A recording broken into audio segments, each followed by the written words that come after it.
So one thing that came to me as a download in the last couple of days, and it struck me as very interesting. I always know when I have something important to teach because it strikes me as interesting. And I've been teaching for a while now to kind of survey the landscape. And what's interesting is that so often we all know what we want out of a spiritual path. But I think what's a lesser defined subject is putting aside what you want from a spiritual path. The question is, what actually in you, what is on a spiritual path? Because I think this is a very confusing subject. Because I think a lot of people think their consciousness is on a spiritual path. The part of you that sees what? The part of you that realizes something. And how many times have you had this happen? Where something happens, you have an aha moment, you realize something, you go, I get that. I see a different perspective. And you have a moment of realization. Actually change anything. Have you ever had this? You go, I just had the realization of a lifetime. And then you look around and go, oh, life wasn't listening. It wasn't official because nothing's changing. Have you had that confusion? I've realized these things. Why aren't things changing? Because the confusion is, I think we confuse what's on a spiritual journey. Your consciousness. Now I know in this parts of town, a lot of us may call it awareness. We like that word out here, awareness. Awareness. The problem with the word awareness, or sometimes consciousness, is it makes it into an object that you're trying to control or be aware of. Trying to be aware of awareness. It doesn't actually exist. Seeing the seer is a fantasy.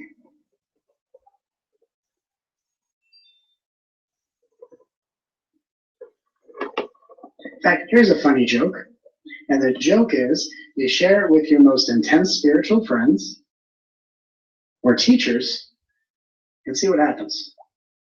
You can tell them Matt Kahn said in Berkeley, California, and I quote, there's no such thing as awareness. There's no such thing as awareness. There's no such thing as consciousness either. either. What I mean by that. No such thing as consciousness. No such thing as awareness. And no such thing. Because awareness is not a thing, it's a word. Exactly. Words are not things, they're words. If things were words, there wouldn't be two different words. There would just be things. But if there are words and things, they gotta be different. So there's no such thing as awareness, it's a word. And it's a word that we give to that ability to see, feel, and hear. You see, you feel, you hear. You're that one. Consciousness, if you want to call it that. You're the one who realizes and sees and remembers and tracks. That's you. But you're not actually the one on a spiritual journey. Guess who's on a spiritual journey? This might be a little mind-blowing. You know who's on a spiritual journey? Your body. Your body's on a journey. You're the consciousness that's escorting the body through the journey. You're the representative of the universe. You're its spirit guide. But you think you're on the journey. And you try to realize all these things, and you do, and then nothing changes. And then you blame the body. And you talk about the body, you shame the body. And you drag the body with you, and the body just gets more and more upset. And it says, you know, I'm going to ruin their journey. Because it's my journey. They're just the spirit guide, and they're hogging it. Isn't that funny? So what's interesting is in a lot of beings who are going through really deep awakening or healing transformations, the consciousness and the body are not on the same page. Here's how you know when your consciousness and your body are not on the same page. How long will this take? That's when things are off kilter. I thought I'd be over it by now. What do I need to do in order to make things shift? Something's off. Because the body's on the journey. And just like the cellular imprinting that a lot of people will have from abuse, and we've all experienced some form of abuse or neglect, and it's all different for all of us. But the body needs a longer period of time to go through its processing journey than the consciousness does. So your consciousness can realize something and heal and get over something and let it go, whatever it's going to do. And then it goes, okay, body, shift. And like a dog that you're taking for a walk, that sits down in the middle of the street and says, hell no to you. I will not listen to you. I will not be bullied around by you. I will sit down in the middle of the street. Oh, cars are honking? That's your problem. That's right. Your consciousness, when not fully integrated in the body, hovering above the body, not fully rooted in the body, is in this subtle battle with the body. Trying to push the body around, getting it to heal, and the body digs in its heels very deeply and says, I'm going to now heal slower. Because what is the nature of surrender? It is the consciousness surrendering to not only being in the body, but allowing the body to be on a spiritual journey and allowing the body, whatever time it requires, to heal on its terms and conditions. Oh, you feel that? That's legit. That's legit. Because the consciousness is the spirit guide, the body is the aspirant, and things get mixed up. The consciousness is tugging the spiritual journey. The body's being dragged around, and we have to just kind of adjust things. What's the purpose of a body? To take all of the knowing you already have as consciousness, because you were consciousness before you were a body. And you came into a body daring to feel all that you already know. And when your consciousness and your body are not on the same page, you think your knowing is going to free you from feeling. I shouldn't have to feel this, I already know it. Welcome to Earth. We already know the truth, we came here to feel and be the truth. We came here to feel it all. And you will feel it all on the body's terms and conditions. And it will heal and it will allow the consciousness to fully enter the body when we show it the respect it deserves. So the theme of the new spiritual paradigm, respect the body. It's not an illusion.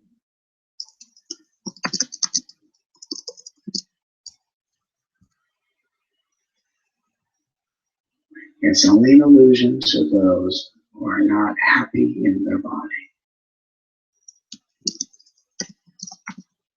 Saying it's an illusion just gives you a way of ignoring it.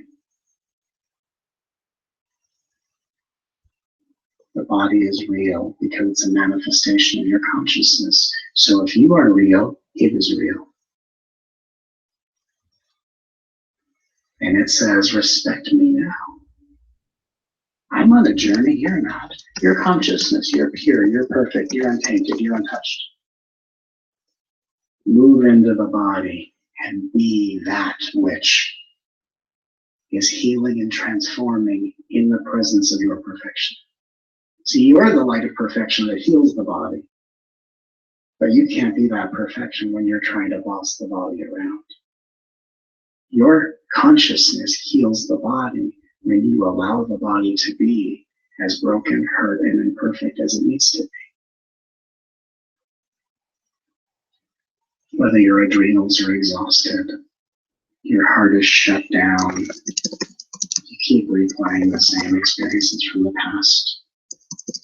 Imagine if you were to say to the body, thank you for feeling that. Thank you for sharing that feeling with me. Thank you for thinking that way.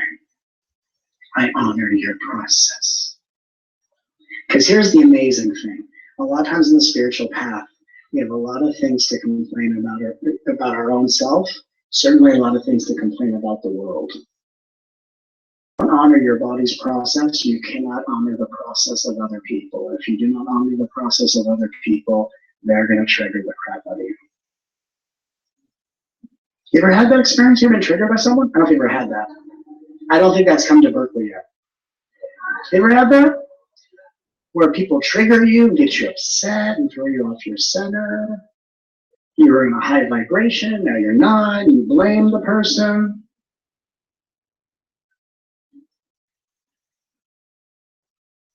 When you don't honor your own process, you don't honor someone else's process. If you can honor your body's process, no one bothers you. How can anyone bother you when anyone is just in their process? Why are people the way they are? Because they're in a process. Why are they mean? Because that's part of their process.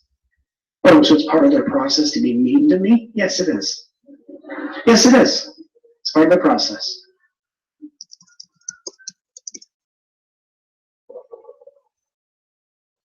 Here's a funny question. If it's a part of someone's process and it's leading them and you to heal as a result, don't people have the right to it?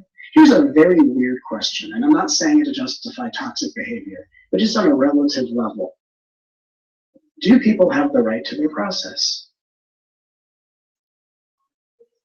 Do people have a right to be relatively mean to you if that's part of the process? Isn't that weird how different that is? Someone's mean to you, you go, well, that's part of their process. Congratulations on healing. You just cleared another layer of mommy issues. Congratulations. Good job.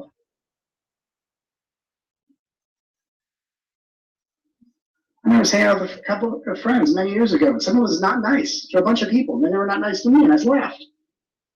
Someone said, how could you be okay with that? I said, that's their process. That's their process.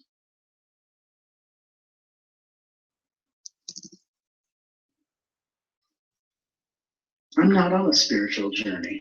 My body is. Feel that. Feel the difference in that. And that means sometimes people are going to say things and your body's going to react. Because your body's on the healing journey. You're not. You're just in the body. You're the consciousness. But instead of being the consciousness that tries to get away from the body, we're the consciousness that moves further into the body. Because the deeper you go into the body, the more transcendent you'll become. Gotta be in the body. Says someone who was rarely in their body most of their life. I didn't even know it. I wasn't trying to be out of the body, I just didn't know it. Then I came back in the body and I went, oh my God, I have hands and feet. I can feel my lower extremities. Didn't know I didn't feel my lower extremities. I thought I had 100% access to my entire experience. Turns out I had 100% experience to 45% of my experience. So I had 100% access to about 45% of my capacity. Didn't even know it. That's wild. I felt 100% of 45%. No wonder none of us want to be here. If you have 100% capacity, this is a great place to be. Your body's on a spiritual journey. It's on a healing journey. Your consciousness is already complete. And your consciousness is in this earthly realm, learning and growing as a spirit guide. But when you are the one who thinks you're on a healing journey, you're cutting class. And you're pretending to be the one on the journey. Because you know how to do that already. You've already done that. You're not on a healing journey. Your body is. And your body's going to heal a lot slower than you can transform. And you accept that.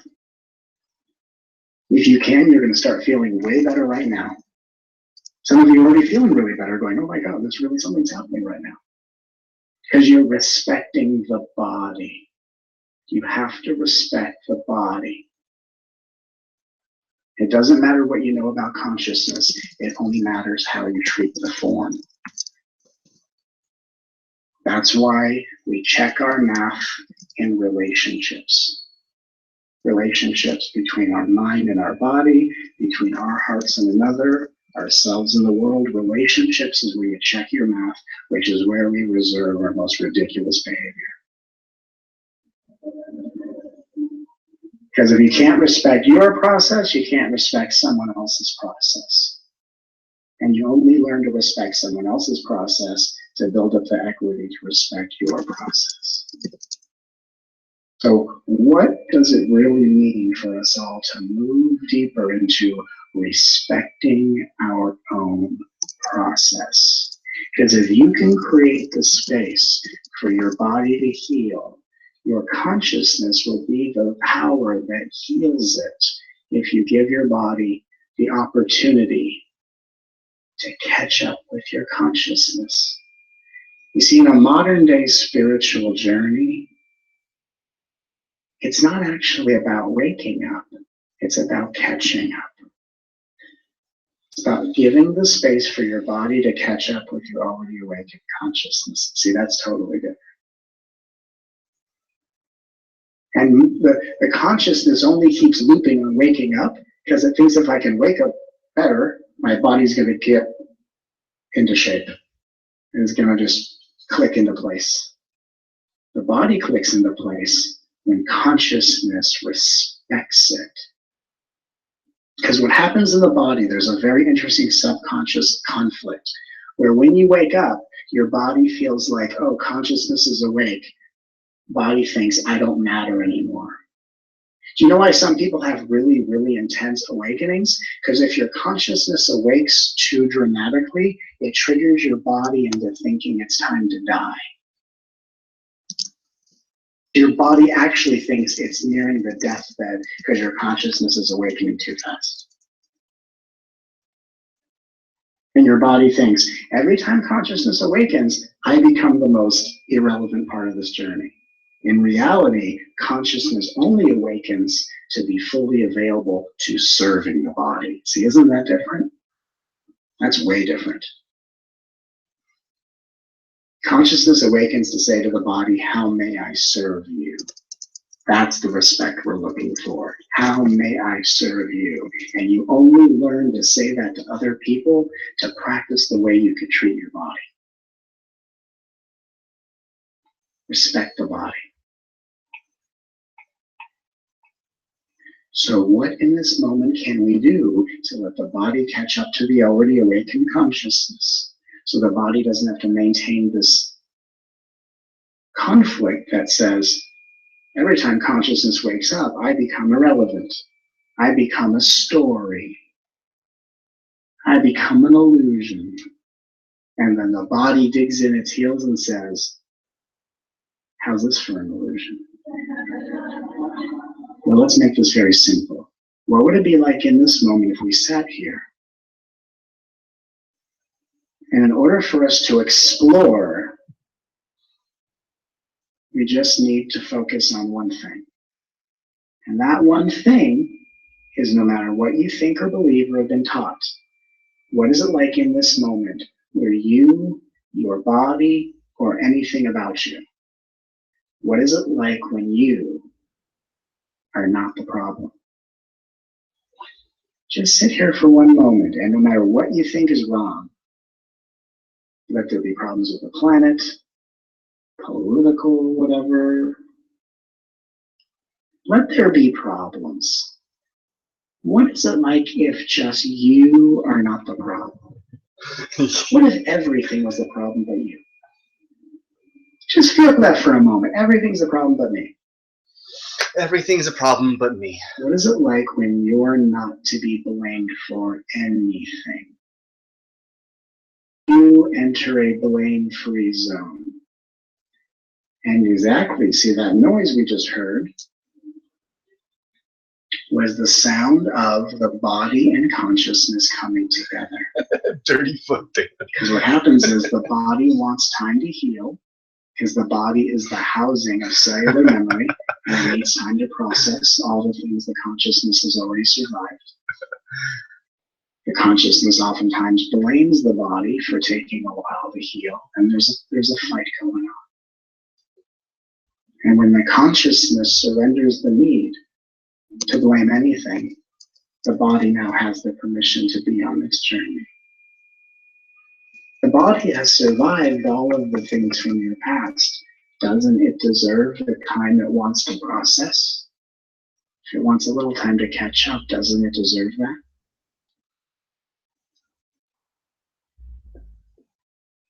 It's like saying to a child who's a teenager, you've survived your childhood, you don't deserve the time to process that.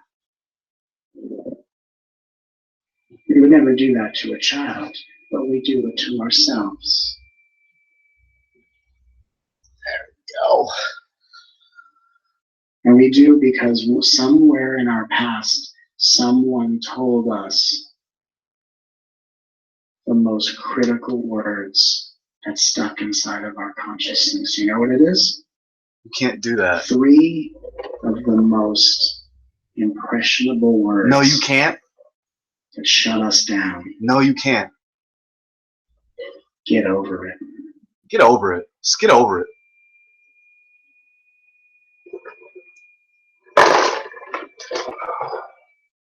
Those are the words of cruelty. Just get over it.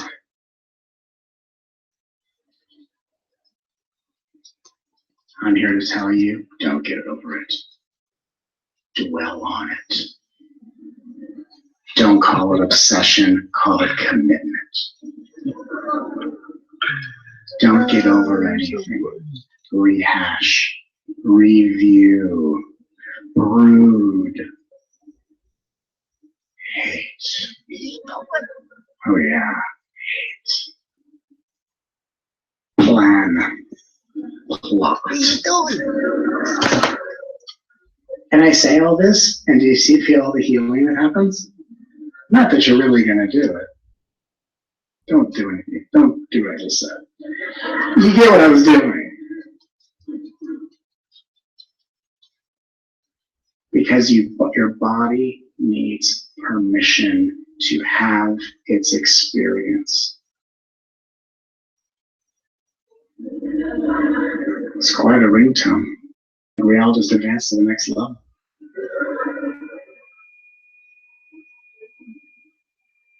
I think the princess has been saved.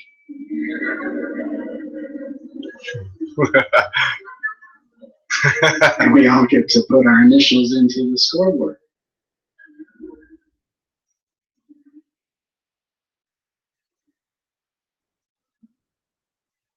Consciousness, when it's in harmony with Source, is a reflection of how Source treats the body. So there's how Source treats the body, and when consciousness is awake, it is the clearest reflection of Source. And the clearest reflection of Source is looking at people's relationships with the body. Now, just, if you have some sort of diagnosis or disease, that doesn't mean you don't have a good relationship with your body. I want to make this very clear. A lot of people confuse as they go, oh my God, I've got some illness. I totally must be out of sync with my body. No, the illness is the perfect way to get on the same page with the body. See, the illness is like an initiation. It's a rite of passage where you manifest an illness as an opportunity to say, wow, now I get to really give a crap about the body in its most dire moment of need. So having an illness doesn't mean you're not aligned. Alignment is not about how healthy you are. Alignment is about how healthy your relationship is with your body, no matter how unhealthy it seems to be. Does that make sense? So I don't want to get this confused and think, oh my God, I'm unhealthy, I'm out of alignment. That's just more nonsense. That's more nonsense. That's unhelpful spiritual nonsense. Where you can go through a healing crisis and some spiritual person can go, by the way, not only do you not feel good, and you're wrong. Yay! Not only am I sick, I'm out of alignment. Wow. Being sick doesn't mean you're not aligned. Alignment has to do with, and how do you view the body that's sick? Is it an opportunity or is it a prison? Do you use it to think you did something wrong? Do you think you did something in the past and you manifested this as karma? Do you believe that nonsense? Because it's not true, but you're free to believe it as often as you want. Isn't that amazing that things are not true, but you have all the right in the world to fully believe in it? And the things that you can believe in are not the truth. And the things that are of the highest truth don't require belief. Truth doesn't need you to believe in it. If God needed you to believe in God, God would be a gigantic cosmic narcissist. Well, I had all this stuff for you, gold and a soulmate and a really great soulmate, but you didn't believe in me, so, well, God's got to do what God's got to do. I gave it to your next door neighbor, oopsie daisy. Looks like you're going to start believing, aren't you? That's not how it works. You're not required to believe anything.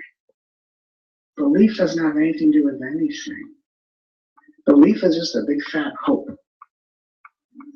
Belief is, I hope this is true. And if I believe it long enough, maybe it becomes more true.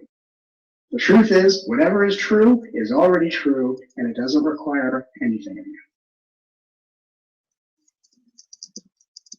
The breath comes, the breath goes. If you don't believe in the breath, it still comes, it still goes. If you say, I believe in the breath, it doesn't change. Belief is irrelevant. So let's just kind of review so far what I'm saying tonight. I said there's no such thing as awareness. That's pretty interesting. Irrelevant. All that matters is how you treat your body. Here's something really mind-blowing to learn. If you respect your body, it will allow you to fully awaken. Some people wake up kind of and don't go all the way because your body won't allow it. What's in the way of your full abiding awakening is respect for the body. If you respect the body, your body will allow your full abiding awakening. And then once you're fully abiding and awakening, then you heal the body. So you respect the body, it allows you to wake up, then you go, hey, thanks, body, and you heal it. And we're friends. And I can tell you as a being who's been awake for many years, but lately in the last couple of years, things have ramped up for me considerably to the point where not just being awake, but being fully in the body. And I've never cared for my body more, and I've never been more interested and inspired to care for my body. It's so important. It never was important. I didn't care about my body. I dragged it around, and I used my connection to source and my crown chakra to do anything and overcompensate. Not anymore. And I want to teach you how to respect your body.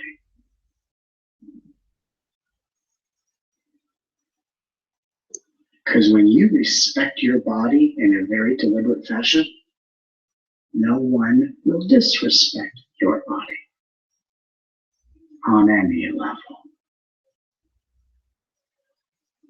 That's legit. You ever feel like you want to walk around this planet and not feel like someone's going to jump out of the bushes and attack you? If you start deliberately respecting your body, no one in the universe has the right and will disrespect your body, physically or otherwise. But we have to start respecting our body. And it starts with your body is on a healing journey. You can realize all that you realize every single day that you have to allow the body the space to heal at its own speed. And it's going to be a lot slower than you want, but if you can slow this down, your body will open back up.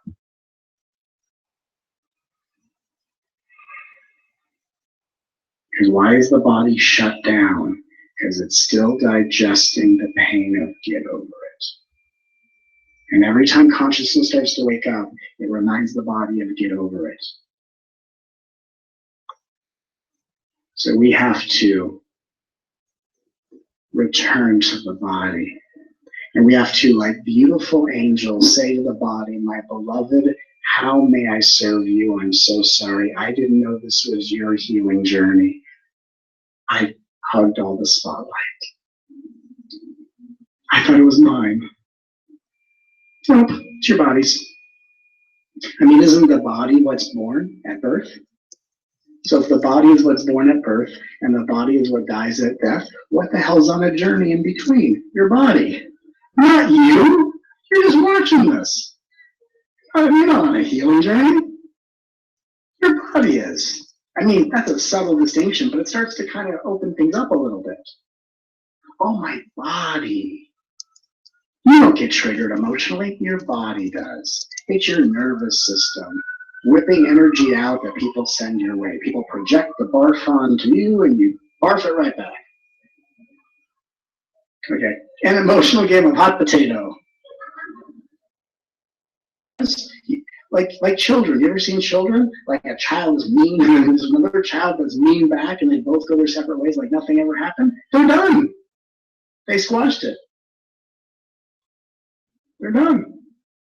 This one stole a tricycle, this one stole the back. Okay, it's a wash. But then your consciousness is what dwells on that. Why did I do that?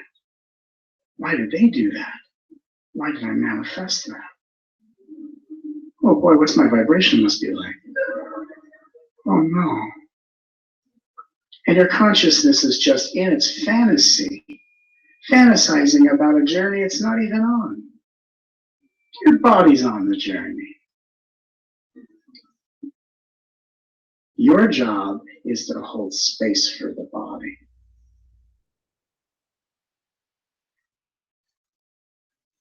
And it begins by, what is this moment like if I wasn't the problem?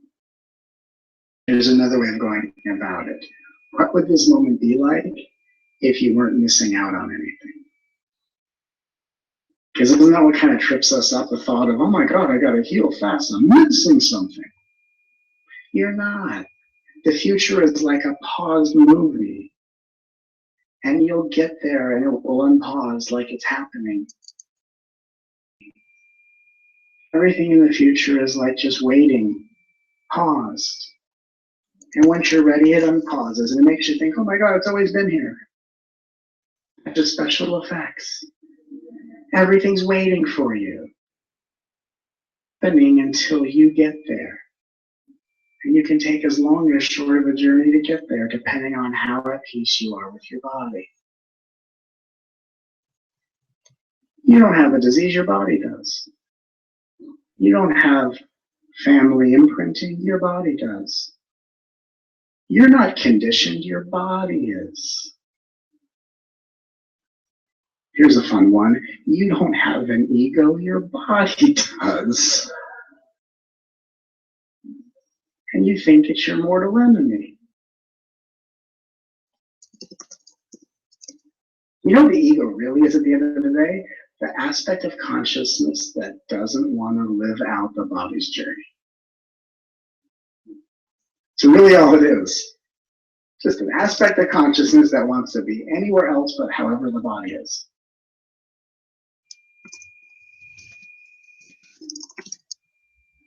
And again, because I transmit energy, don't try to hold together what I'm saying, just feel. And just let it wash over you and cleanse you. I can feel a lot of you feeling a lot lighter.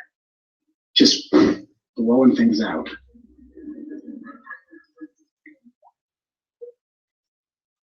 You'll go away from this event like, what happened? Well, I learned I'm not on a spiritual journey, my body is. person goes, what does that mean? I don't fucking know what it means, but I feel better. I feel a lot better. I feel better. I feel better, you know? I feel better. I don't know why I feel better, but I do. I do. I feel better. Tell you what it means. Don't think too deeply. Blow your mind up. But you feel better.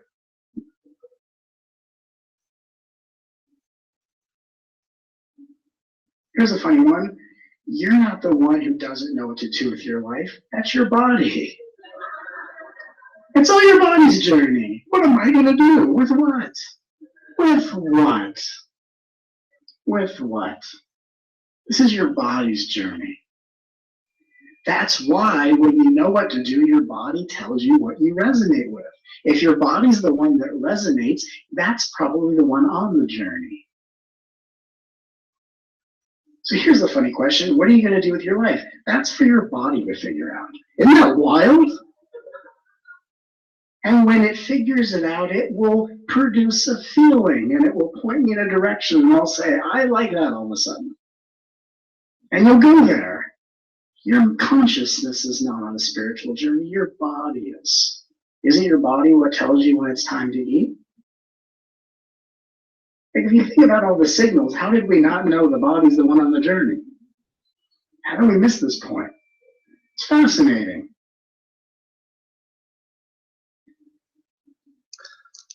Rule, I'm making rules in there. Rule number whatever. Rule number one. Every time you think you're on a spiritual journey, you're miraculously living in a body that doesn't cooperate with you. If it's your body's journey, all of a sudden things start cooperating better. Because your body goes, thank you for recognizing me. Thank you. Thank you, truly. And we show it the respect it deserves. Let's just make peace with the body. And a lot of you know I do repeat after me stuff because I get words that come to me intuitively and we say it out loud. It helps to rewrite our subconscious mind. Let's try this out loud. In order to make peace with the body, as the consciousness that's not even on a journey, but resides in the body to guide it along, I hereby apologize to my body. I'm so sorry. I thought this was my journey. Like a precocious child who goes to a friend's birthday party and then thinks it's their party. I'm so sorry I did that. My bad.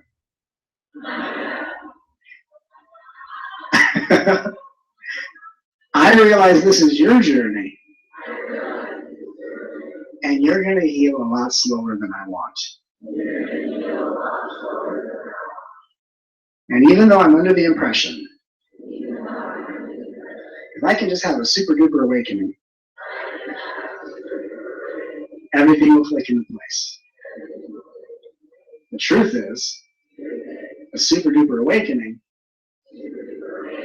will just bring me an incredible amount of respect to honor how slowly the body needs to heal. Because when the body heals slowly, the shifts are permanent and abiding. And lo and behold, the body is only healing as slowly as it needs to force the consciousness to surrender. And when consciousness surrenders, it surrenders to the fact that the body's on the journey, not the consciousness. It's just the witness. And when the witness is not on the journey, the light of that consciousness heals the body as the consciousness allows the body to heal on its own time. So I apologize to this body. Please forgive me for judging you, for rushing you along, for dragging you through life, for blaming you for everything. I'm so sorry. I'm now willing to be your companion. And instead of judging you, I'm going to be the love you've always desired. I'm going to be more honest about my journey. I'm not going to pretend I'm beyond things. Not going to work so hard every day, turning my life into a spiritual obstacle course, and doing ridiculous, repetitive things. I'm just going to learn how to love you. Thank you for not shifting the way I wanted you to. Thank you for making my love more unconditional. Thank you for slowing me down, bringing me this deeper level of humility. And instead of trying to keep waking up, I let you, the body, catch up to the consciousness I am that is already awake and free. Okay, does anyone have any questions? How's everyone doing? You feeling good? It's fucking Tuesday. How you feeling?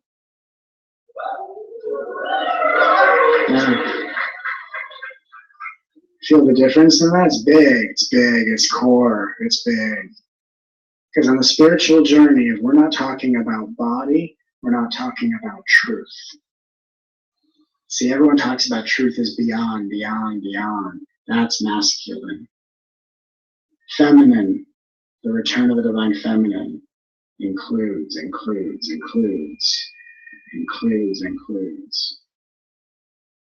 Truth is not beyond. It's Wednesday today? Shit. If truth was beyond, none of us would be here. Fuck. Truth is within. It's all inclusive. Kenny, that shows you how much I pay attention to time. I thought today was fucking Tuesday. It's apparently Wednesday. Truth is right here, just as you are, as glorious. It's Wednesday, buddy. And when you're an awakened being whose consciousness is willing to be in the journey of the body from the perspective of consciousness, all of your imperfections become kind of delicious. Being a person who has something to learn is actually a joy. It's very weird. In the beginning, you're trying to be this perfect being. It's very neurotic.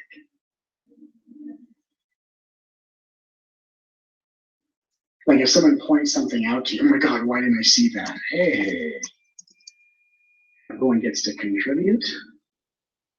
We're not always going to nail it 100%. Let someone else on stage and have a line in your play. Why do we work so hard to get it right? What's that really about? Take a moment and think about, why are you working so hard to get this right? If you needed to get it right, you wouldn't be in a dimension of time. And if you've been given time, this isn't about getting it right. This is just about the experiences you're meant to have. And if you're trying to get it right, you're going to not think you're doing it right, and you're going to be not enjoying this gift. Everyone gets it right eventually. And the way you get it right is by getting it every other way.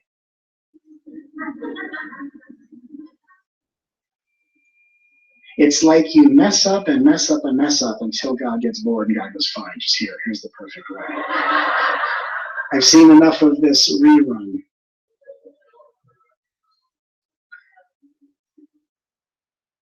How do you awaken your divine perfection? Keep fucking up. Until not even God can take it.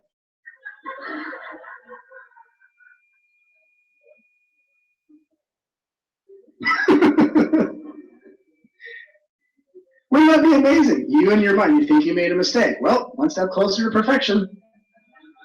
Cross that off the bucket list. Guess that wasn't right. Someone was kind of sarcastic with me and I blasted them with an insult. Oops. Oopsie daisy. Oopsie daisy. Someone goes, yeah, that wasn't your highest consciousness. Yeah, it sure wasn't, was it? Sure wasn't. Have you ever owned something like that? Oh my God, that wasn't very nice. That wasn't very nice. What was I thinking? My goodness. What a journey I'm on. I wasn't thinking at all. Sorry about that. Why are you trying to get it right? Feel in your body right now. What would it feel like in your body right now if you weren't trying to get this right? Right?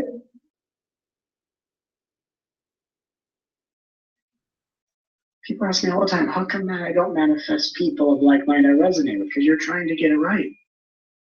Don't try to get it right. Just be yourself. Just be yourself. That's right. Being yourself is right. And it doesn't have to be right to anyone else. It's not right for anyone but you.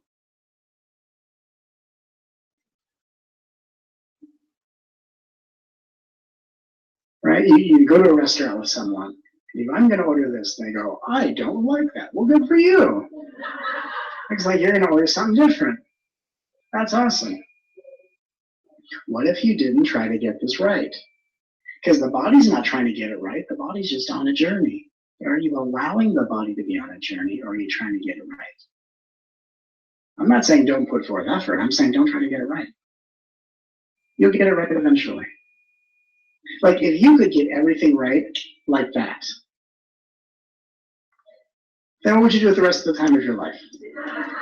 Right? Imagine this. Let's say you got it right. You nailed it, right?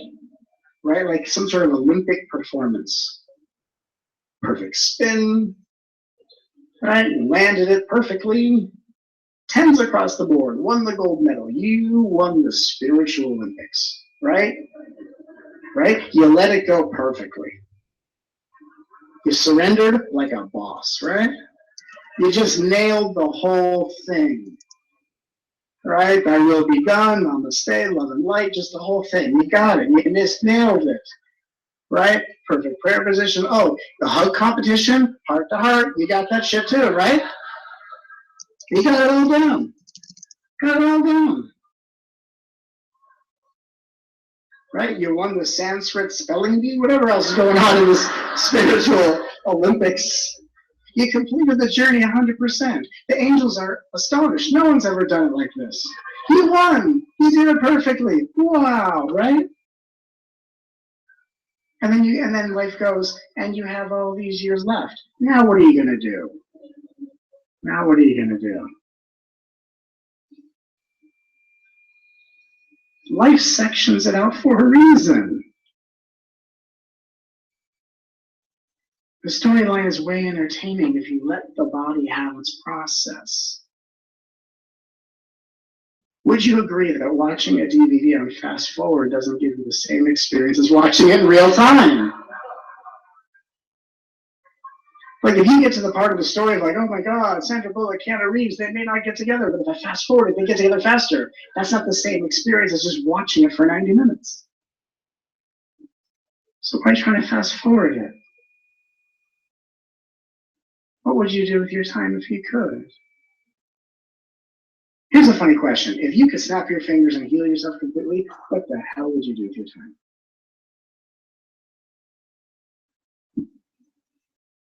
And people say, well, I would just have fun. Why can't you do that right now? Why can't you have fun and let the body heal? Why can't you have fun and just take a lot of naps?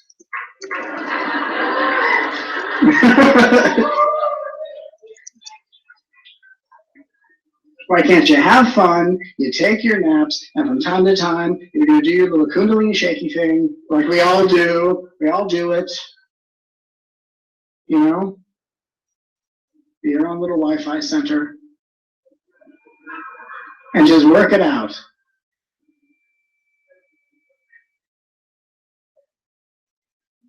Just working stuff out. Why get it right? The body's not trying to get it right. The body's just doing what it was designed to do. And your consciousness is the one with all the free will saying, look, you're here with the body. It's going to heal perfectly. This whole storyline is going to happen perfectly. But you have the luxury of seeing it any way you wish. Yikes. You can see it as perfectly or imperfectly if you desire. But here's the thing with that. That's why we've been given a body. Because you have the right to see it any which way. There are millions of perspectives. And the body says, by the way you know you're seeing it clearly is when I, the body, feel good. And if you see something in a way that doesn't cause the body to feel good, that ain't true. But we forget that. And we are conditioned to believe the things that are the most fearful and the things that are the most daunting, we think are the most true. And the things that feel the best are of the highest truth, which is why when we come together, you feel so good, because that's how the truth is confirmed. And in a situation where you don't feel good, that doesn't mean it's not the truth. It just means when you're seeing it through the eyes of clarity, it doesn't have to be insufferable. The truth always feels good. The truth is no one's fault. Everyone's having their process. You're not in a grief cycle. Your body is. You're not wounded by relationships. Your body is. You're not worried about not fulfilling your life purpose. Your body is. You're just the guide, the guardian, the witness. Feel what it's like when none of this is yours and you're just allowing the body to have its innocent process. Do you feel the difference? Now the body can be on its journey. And we're just here to love the body. Oh, sweet body, I love you. Oh, thank God you put up with me. Oh my God. Boy, did I go off the rails. Boy, did I go off the rails with that spiritual stuff. Oh, sweet body.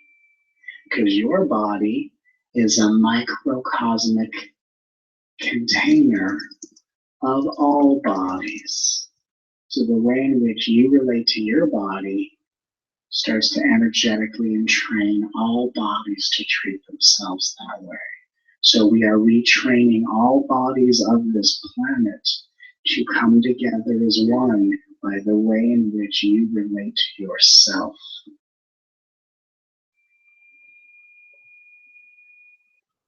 And the bigger perspective, the smaller one is I'm not on a journey, my body is. The bigger perspective is I'm not on a healing journey, the world is. And my body is just interpreting as an individual what the world is healing. And it's healing by the power of my consciousness when I'm not the one on the journey.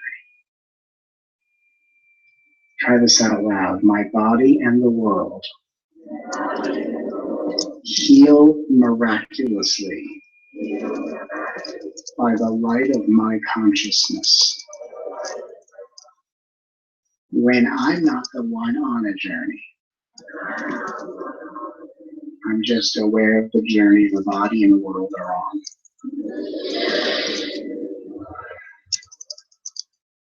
And when it's not mine, I'm the one healing it.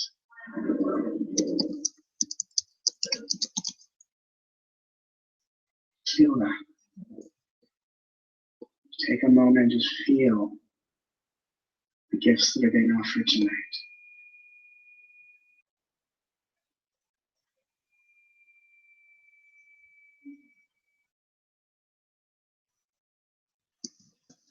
If you let the body have its process, everything transmutes instantaneously. If you let the body have all this to deal with, it doesn't go, oh, I'm overwhelmed. It goes, oh, thank God you're actually letting me have my journey, and it lets go completely. The body will let go of everything if you let it have it. Isn't that funny? Try this out loud. Hey, body. I'm not going to hog all your journey. I'm not going to say, oh, this is mine. It's all yours. Have at it. Enjoy your journey. I'm just a light of consciousness healing you. And can I see, when I hand it over to the body, it all kind of disappears.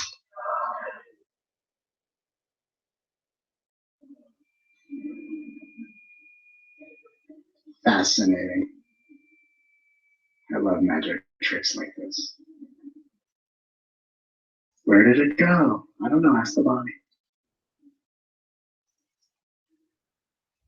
All we know is you're no longer insisting it's yours.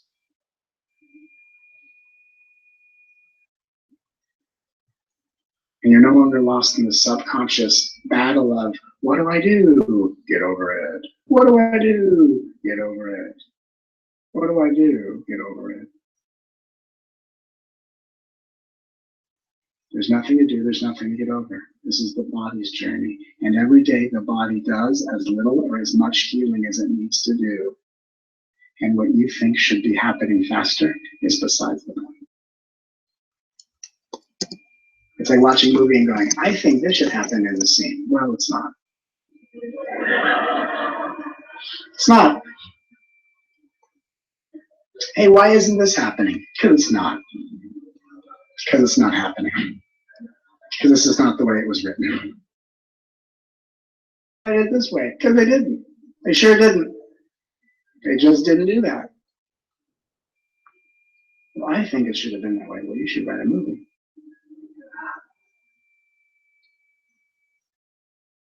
Ever look at your life? Why didn't this happen? Because it just didn't.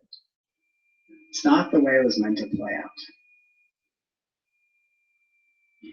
Here's a funny answer. Do you know why things didn't happen a certain way?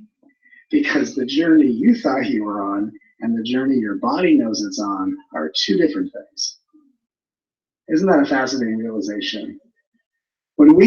Here's how you know when you're not on the right journey. When you think things constantly should be the way they're not. See, the body doesn't say that. The body just goes along with, this is my journey. But the consciousness thinks, I think I'm going to have some input. The consciousness has a bunch of ways in which it didn't play out.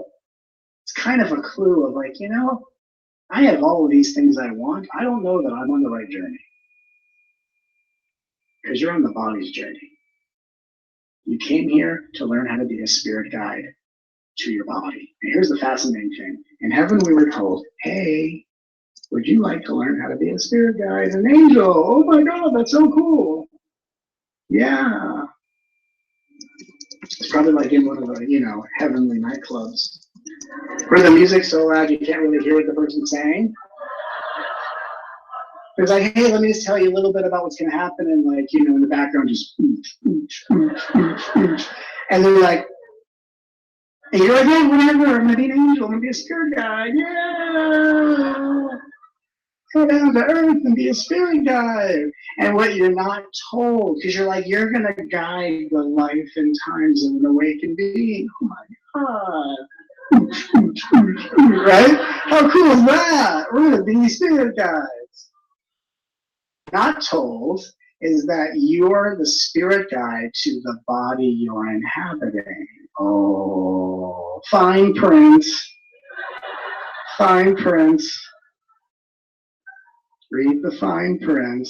Oh, well, that's different. Yeah, it's real different. It's real different. So you're a spirit guide, and your body is the one you're guiding. And how many of us go, I don't hear my angels because they're sitting back letting you have your experience. And that's what we have to do for the body. We have to give the body permission to have its experience. A feeling arises, don't mess with it. Let the body have its experience. Why is this happening? I don't know. The body's on a journey.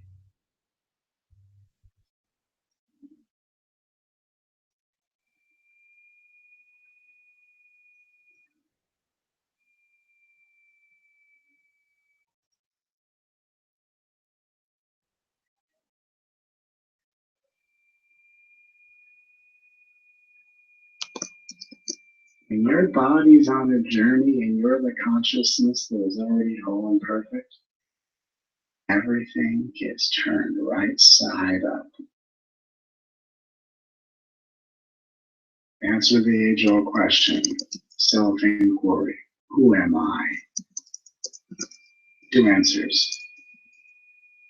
Not the one on the journey, and the consciousness guiding the body. That's who you are. The consciousness guiding the body.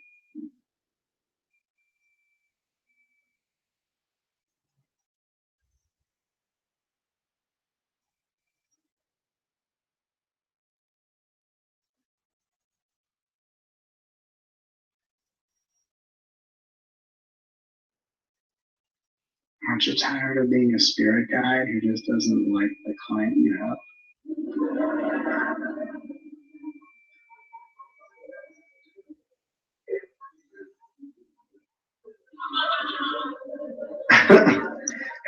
How would you feel if your spirit guides were constantly running away from you? Or you go up to the gate of heaven and it opens up and you get closer and then it starts running away from you? Oh, what? How kind of sad and innocent is that? Oh my God, I'm an angel and I don't like my client.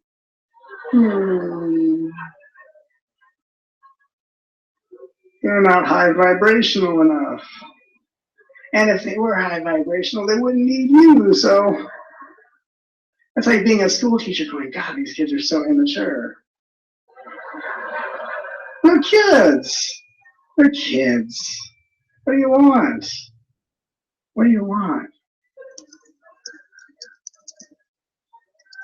Imagine being a school teacher going to the principal. Why don't these kids know anything? Because you're there to educate them. But if they knew more, it'd be so much easier. You're a beautiful angel and you just don't like your client. Oh. They don't grow fast enough. They do the same crap over and over again. First of all, let's just have a little perspective. Let's imagine being your spirit guide up to this point. Look at all this stuff you've probably taken 1,000 years to figure out. They don't seem bothered. They just walk behind you like celestial beings. The only reason we have spirit guides is to learn and pay attention to the way they treat us, so that becomes the behavior we model back to our bodies like the spirit guides. So we are the spirit guides who have other spirit guides who are teaching us how to treat the body. The most important thing I'll ever tell you about my life, having personal conversations with ascended masters and spirit guides, until the realization that I am all that happened, was I wasn't just paying attention to what they told me, which was super cool. What I paid attention to was how they spoke to me. And they responded to me, not just what they said to me, all the super cool biblical words. My son. Yeah, by tomorrow's time, by tomorrow's time, it will all be integrated and all will be well.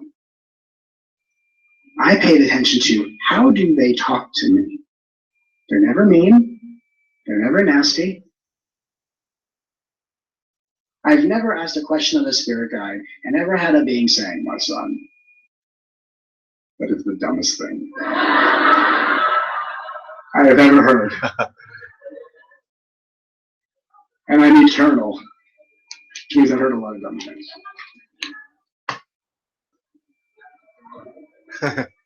You'll never hear that from angels and spirit guides. The most important thing about a guide is how they talk to you.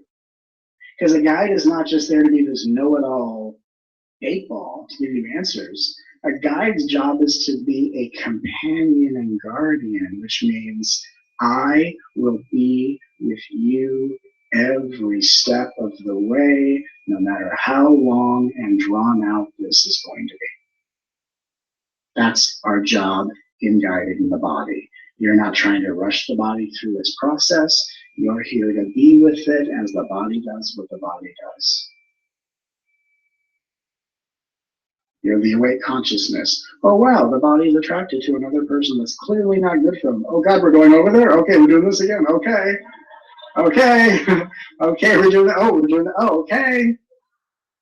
Yeah, okay. Oh, we're doing, okay. Another rerun, another rerun, another rerun. Might be different, probably won't be. Nope, nope, it's not. No, it's not. Look at this. It's not different. No, it's not. Does the body care? Nope, the body's just doing what it does. Oh, the body has learned. Oh, the body has learned. Okay, good. Oh, good. Going forward, moving forward.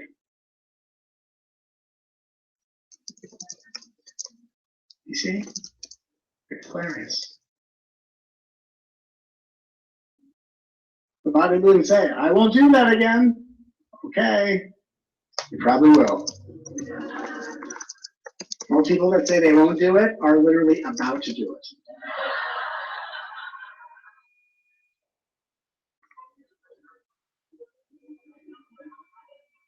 Not even like, I won't do it and they will do it.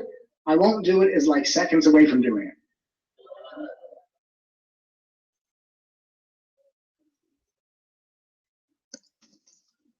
The body's going to do what the body's going to do. Your awakening will not shortcut you out of this journey of the body. And you can leave the body and not be in the body and go through all the higher dimensions and float around. I'm not the body and go through all that declaration business. But everything that you discard, you come right back to. And the body will be waiting for you going, well, well, well. Well, well, well, Mr. and Mrs., I'm not that. Why don't you bring your non-dual awakened consciousness back into the body? Let's continue this party. If you're not bound by any of this, then let the body have its journey.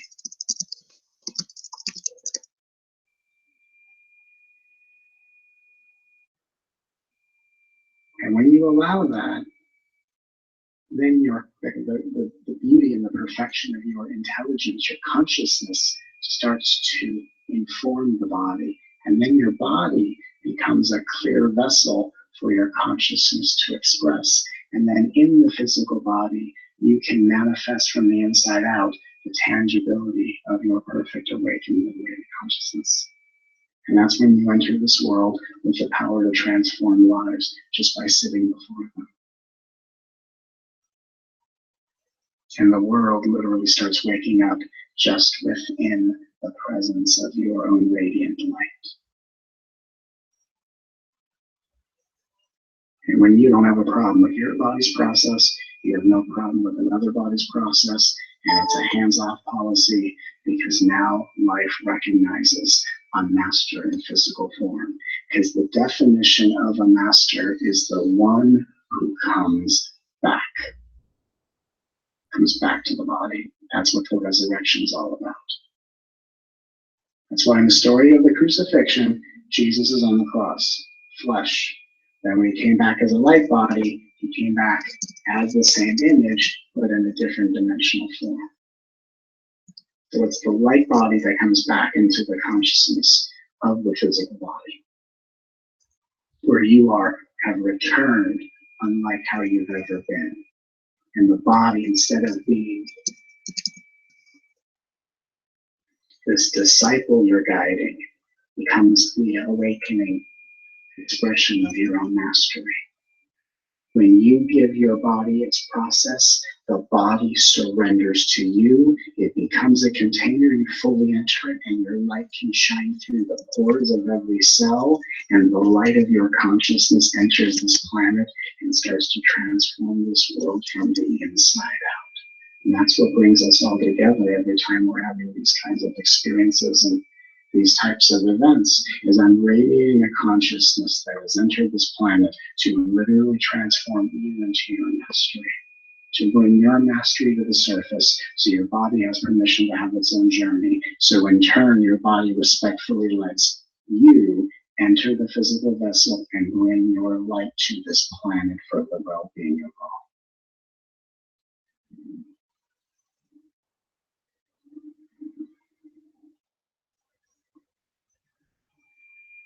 I don't collect students, I awaken masters.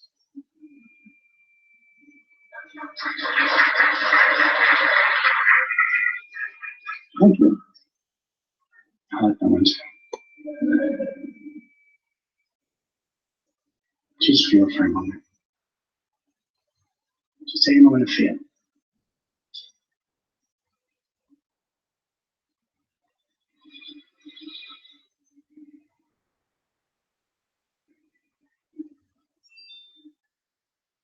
Numbers are always auspicious. Right now, the time 8:44. 4 adds up to 8. Perfect Fibonacci sequence. Numbers are exact. Everything is exact. Numbers show us everything is exact. Time shows us everything is exact. There's an exact moment that you were born. There's an exact moment where your mother was pregnant. And there was an exact moment where she was not pregnant anymore. And you were there. There's a moment where someone's on their deathbed preparing for death, and there's the moment when the official death is called.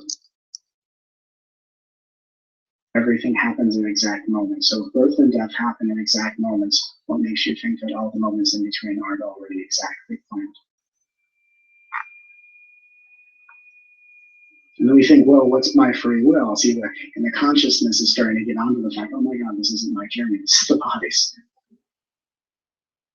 Well, your free will is you get to decide how you view all of this. Are you going to use it? Are you going to view it as a gift or a curse? Is everything an ally or an enemy? Is everything a problem or an opportunity? Is everything a choice or a hardship? You decide. And you want to know how you decide? By letting your body tell you what point of view feels good. When I say the things I say and you respond the way you do, it's because it feels good. Your body is saying, me like you.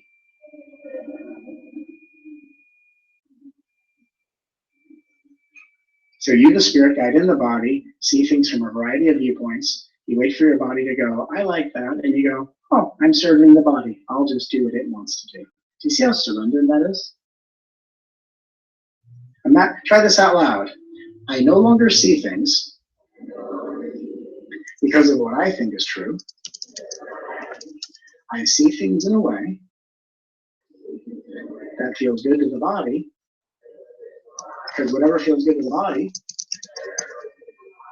helps it heal as a result of my awakened consciousness. So I'm not serving my beliefs of certainty. I'm serving what feels good to the body. Because the body's on the healing journey. I'm just the consciousness within it.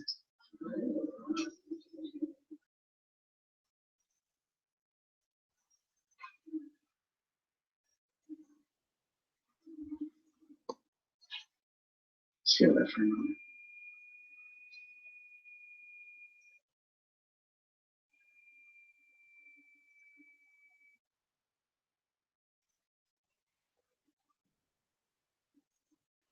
And the energy of what's called samadhi, which is what I transmit, is the energy of realization.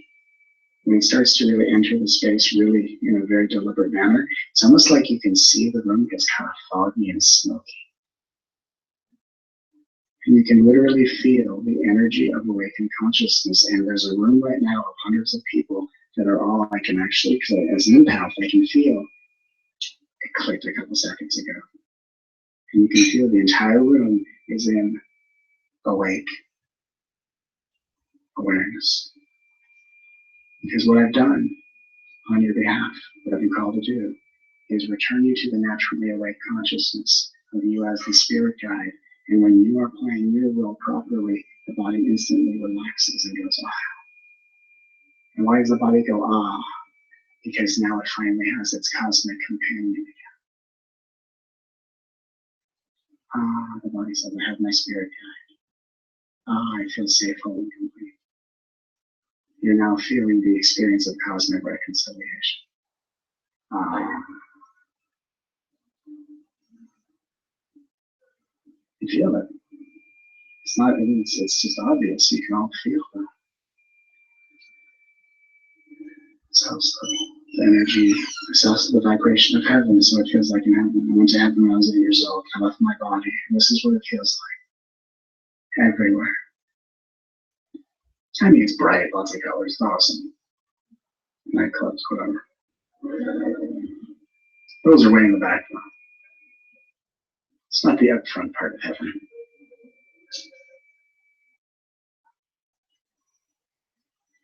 Just feel for a moment. Right now, everything's on the right page. Body's just have permission to do what it's going to do. Consciousness is the wise guardian and parent within the body, letting it do what it's going to do. This is the feeling of all as well. Because you are being who you are, the body is being who it is. You're letting the body have a journey, and the body is allowing you the consciousness to shine through it. That's the agreement. That's what it means to be in a right relationship. You let the body have its journey, and the body lets you be the consciousness that shines through it. That's right relationship. That's all that matters on the journey. Are you in right relationship? Doesn't matter if you have an illness, a diagnosis, dark night of the soul. Doesn't matter if you're integrating. Doesn't matter if you are days away from a surgical procedure, whatever it is. Does not matter. No matter what the storyline is, you can always be in right relationship. And this is the energy that lets you know when we're getting it right.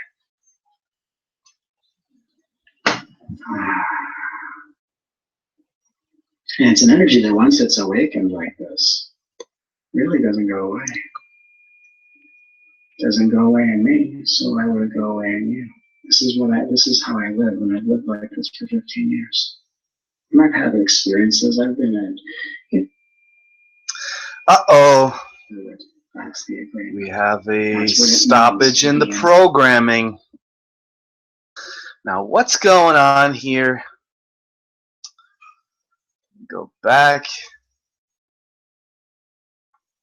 I'm going to read this. We have a funny guy. So what does this say? Flat Earth Mage is talking about hailing Satan. I just want to know, is it geocentric or heliocentric? Well, I already said geocentric 2 times, so this is the 3rd time now. It's geocentric. Khalib, for the 3rd time. Not a fan of repeating myself. Not once. Don't like it. Especially not twice.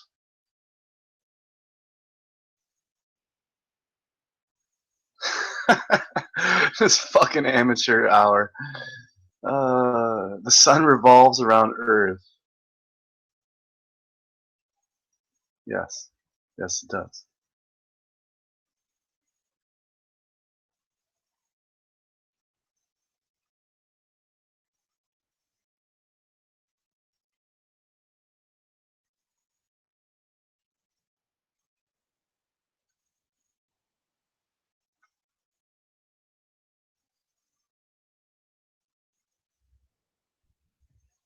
Yeah, bishops, cardinals, and popes do not follow the Bible because, yeah, he's right.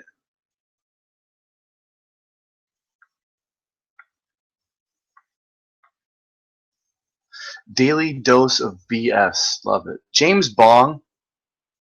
What's a daily dose of BS? James Bong. You're going to need to answer that immediately.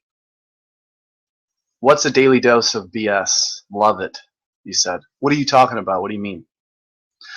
Getting called out. Better answer what you mean.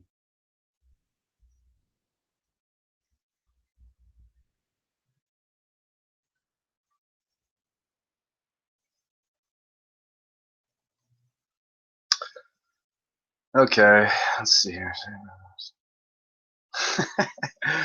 Oh, you're talking about Satan.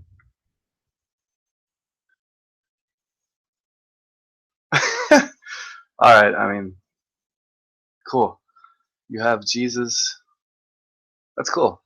It's good not to have fear of imaginary things.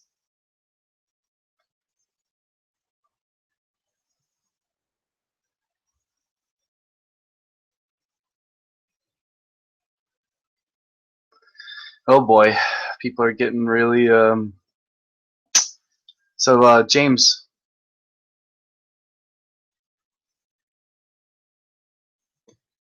you gonna explain what you mean there by daily dose of BS? Love it. What do you mean by that?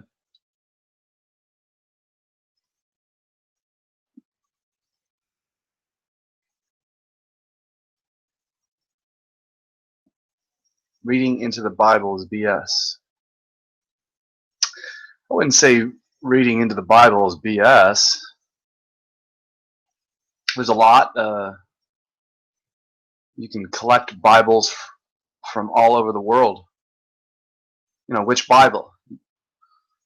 New Testament, the Old Testament, which Bible of which continent, which Bible of which country, which Bible of which religion. I really don't like it when people are not specific on things. Oh, the New Testament. New Testament's bullshit. Old Testament's good. All Bibles are shit. Okay, well.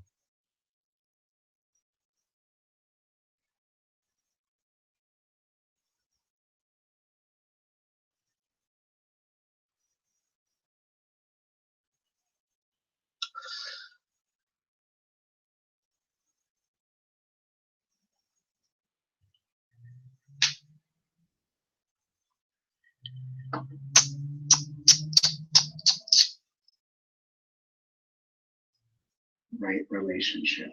You let the body have its journey, and the body lets you be the consciousness that shines through it. That's right relationship. That's all that matters on the journey. Are you in right relationship? Doesn't matter if you have an illness, a diagnosis, dark night of the soul. Doesn't matter if you're integrating. Doesn't matter if you are days away from a surgical procedure, whatever it is. Does not matter. No matter what the storyline is, you can always be in right relationship. And this is the energy that lets you know when we're getting it right.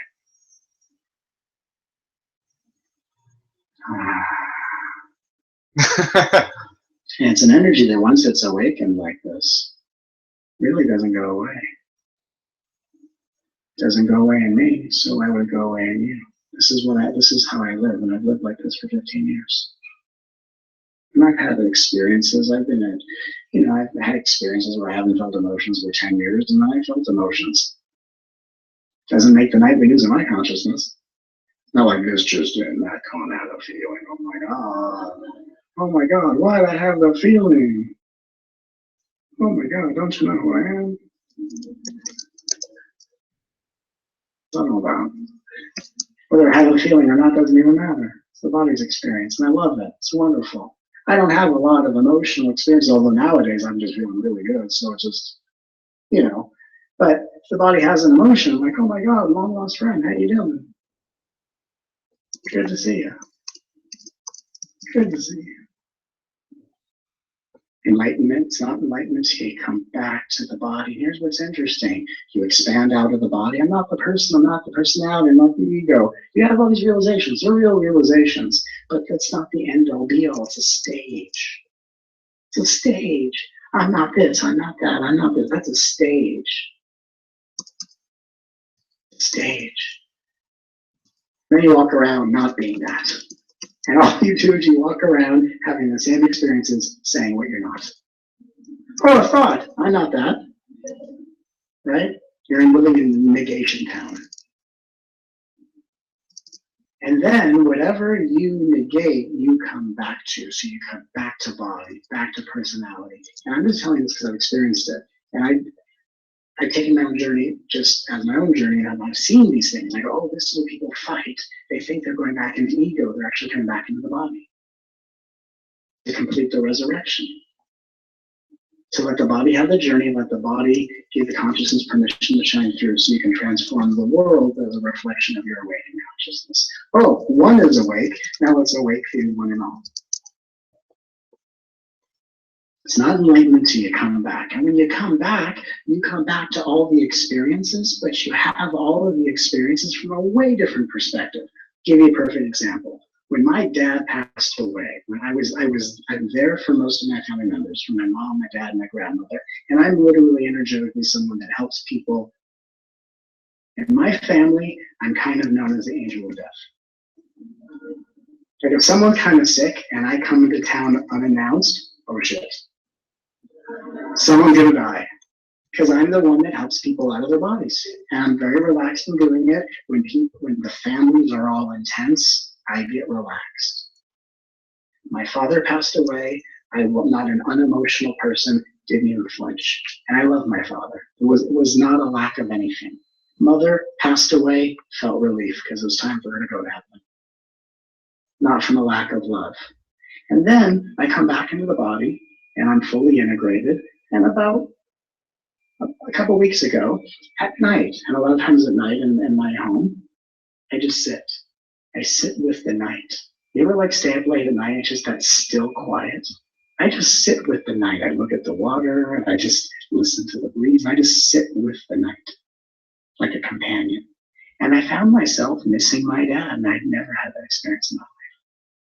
And I mourned my dad, but not like I was missing him, like I'm feeling deficient because he's not in the form, but it was actually the sweetest thing of how privileged I am to actually feel this deeply. And I sat and I missed him, and I had one of the greatest moments of innocence.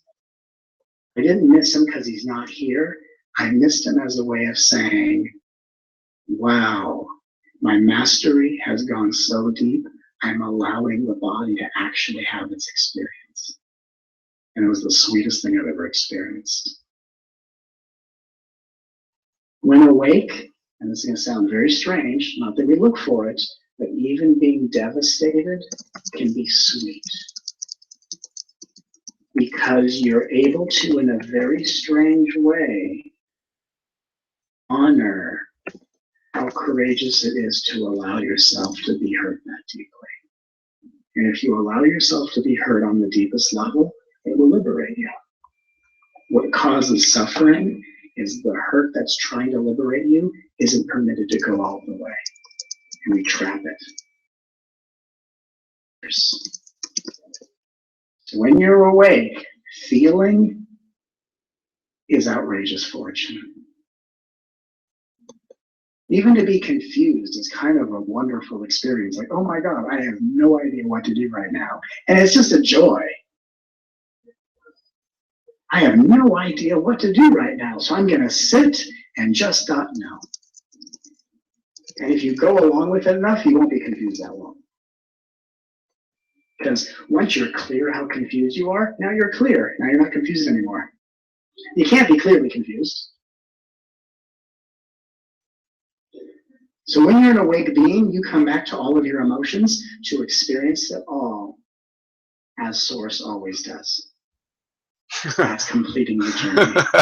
The guy says, experience the insufferable nature of everything. The guy says, are you wearing a wig? Which is why my newest book that will come out this next summer is called Everything is Here to Help. Being devastated can be... Oh, that's fucking hilarious. And this other Mr. Bong says, you gave me a wrench and take it away, asking me to explain what I meant about daily dose of BS. You say in front of all these people you call me out. On what exactly, Dan? You just said it. I asked you directly what you meant by explain yourself by daily dose of BS. You didn't explain yourself. So since you didn't explain yourself, I took your wrench away. Now maybe you want to explain what you meant, because this is now the second time I'm asking you, maybe the third. Do not like repeating myself. So let's see here. And the other guy says, he says, here, says, the middle isn't supposed to trigger, laugh out loud. Says you, who's not on the middle way, who's not in the middle path. You represent the left or the right. You're not in the middle. You don't know what the middle represents or how the middle acts. Okay? That's why I'm triggering you purposely right now. Talking to you directly. Okay? Okay, cool. Are you wearing a wig? That shit was too funny. Yeah, James, hit the bong. I already did explain it. You never read it. Okay, well, if you don't want to put what you said, put it again. I'm not going to scroll back and read what you said. Sorry, there's a whole bunch of. Let's see here. Triggered. Oops, shouldn't have done that. Who's here talking about? Uh oh. Oh. He's talking about James being triggered, probably. Oh, so funny. Hey, Moonflower, that's funny, huh? It is funny seeing other people get triggered by me so easily. It's so funny.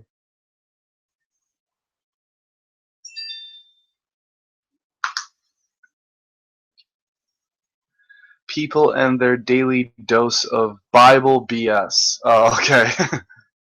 Yes, I see that. I know exactly what you're talking about, James Bong. Relax, bro. Relax, bro. I'm here for you. All you gotta do is ask, man. I'm here for you. All you gotta do is ask, man. I'm here for you. All you gotta do is ask, man. Yes, Candy. I spy NASA lies. I think he was saying the daily dose of the Bible was B-shit. B-shit. Bullshit, Dan, yes. Well, yes, I figured that out. And yes, I do see that, James. And yes, I do obviously see what you said, Candy. I'm glad that Tara Sunshine is laughing. She said, James says I'm not triggered, and Tara says laugh out loud. So Ian, I think I'm going to give you a wrench because you're a good fellow. So there you go, buddy. There's your wrench. Yeah, and easy with the fucking Satan. Okay, here. Oh, okay. Here. I thought you were spamming there for a second. I was about to fucking block your ass. But if you're just giving a kiss to Candy. Here. Stop spamming. Otherwise, I'm gonna fucking block your ass, dude. I wrenched you, Ian. And yeah, do not spam in my fucking chat room, Ian. Or, sorry. Here. Be right back.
Yo, I'm here for you. All you gotta do is ask, man. I'm here for you. Here was timed out by Candy. Oh, I Spy NASA Lies. Don't apologize to me, Candy. You're okay. So let's see here. Oh shit.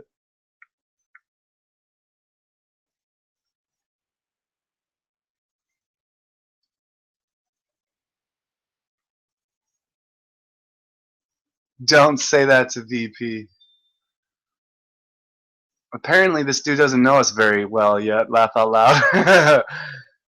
Good old Candy. It would seem so, Candy, James Bond says. Well, he was saying Candy and James sitting in a tree kissing. A fucking weirdo. What up, Flat Earth Mage? Yeah, easy with the fucking Jesus and Satan stuff, man. It's like that's the whole thing about religion. That's totally mind control. It makes you be a dualist. It makes you like it. It makes you be a a dualist. It makes you choose Jesus over Satan. Obviously, would you choose the good guy over the bad guy? And so it controls you to pick sides and to be a dualist, and you don't even know it. You're fighting over words and stories and metaphors. Of course, you pick Jesus, the good guy, over Satan, the bad guy. Obviously, you don't know these characters. They're mythologies. They're allegories.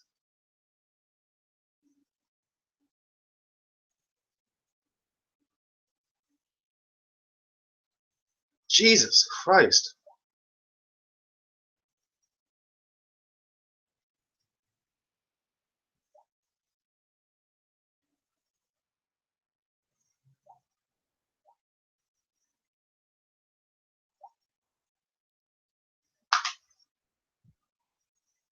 I said Jesus Christ.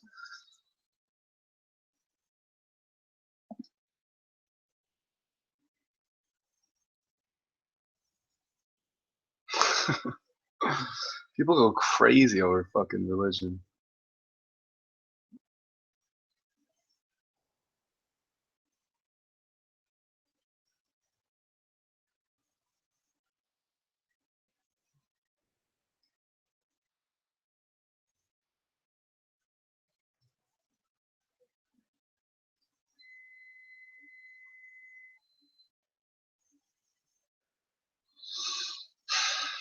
Candy.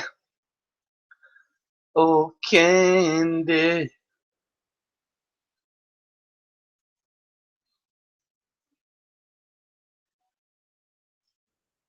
Come on, baby. Please load. Computer's fucked. I gotta get a new battery. Jesus, tap dancing Christ. Please work. Why does this not work? Whew. Takes me like a minute to sign on to anything.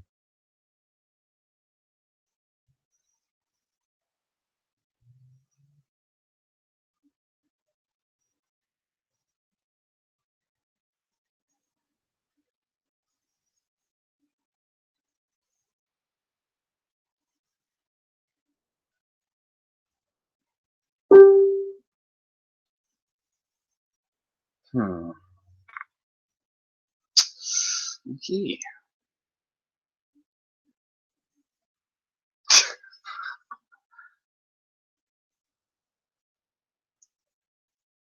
Dan, did you interview Joe Rogan?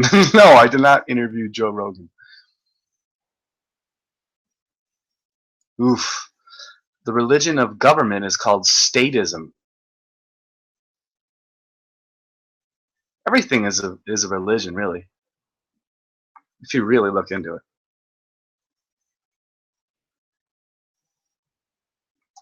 So we got about 20 people watching. You got any questions? Got any questions, good folks?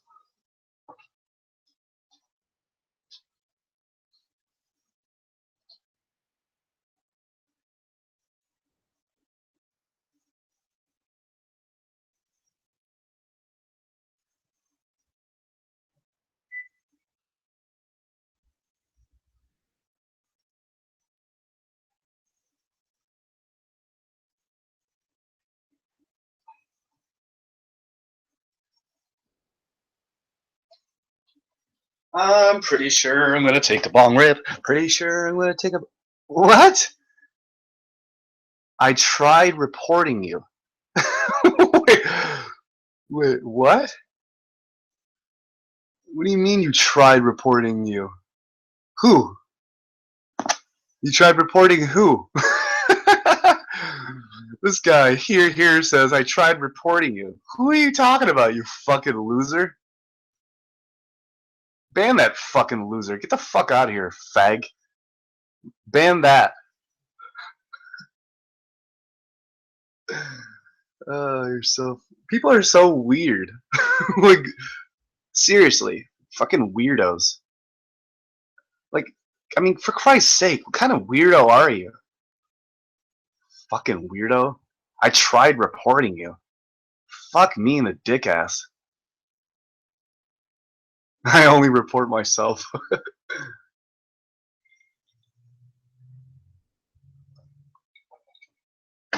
For Christ's sake, Candy.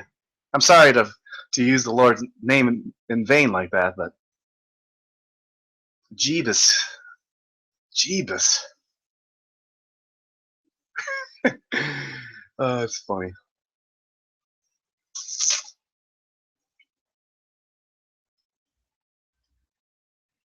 Sweet. Because you're able to, in a very strange way, honor how courageous it is to allow yourself to be hurt that deeply. And if you allow yourself to be hurt on the deepest level, it will liberate you. What causes suffering is the hurt that's trying to liberate you isn't permitted to go all the way. And we trap it. And it festers. So when you're awake, feeling is outrageous fortune. Even to be confused is kind of a wonderful experience. Like, oh my God, I have no idea what to do right now. And it's just a joy. I have no idea what to do right now. So I'm going to sit and just not know. And if you go along with it enough, you won't be confused that long. Because once you're clear how confused you are, now you're clear. Now you're not confused anymore. You can't be clearly confused. So when you're an awake being, you come back to all of your emotions to experience it all as Source always does. That's completing the journey. First, you experience the insufferable nature of everything, then you come back to experience the gift of everything. Which is why my newest book that will come out this next summer is called Everything is Here to Help You. Woo! But just know that it's not enlightenment till you come back to the body. And when you do, you will experience thoughts and feelings way differently. You'll have a thought, and it has no power in the universe whatsoever. Just a thought. Just a thought. Probably not even your thought. Just a thought. Someone down the street thought so deeply that it bounced off your head. And when it bounced off your head, you thought it for a second.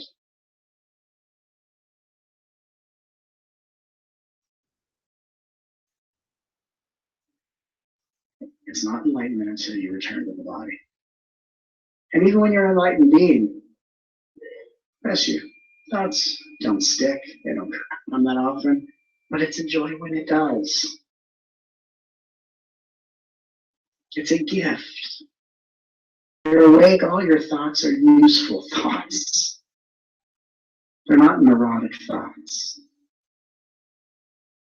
Because all your neurotic thoughts is you trying to impersonate the journey that's really for your body. If you let the body have its journey, you're not bothered with the neurosis of thoughts. You're only twisted up in your mind because you're not letting the body have its experience.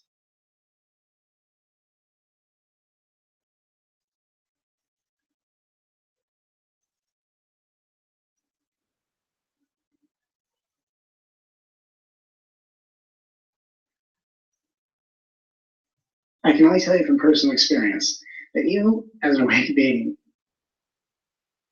having a misperception is one of the most unexpected joys.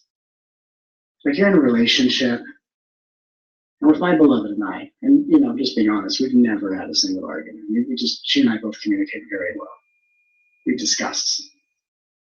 We don't argue. We really don't. If you watched our conversations, you'd probably be bored. Because there's just no arguing. There's no juice there.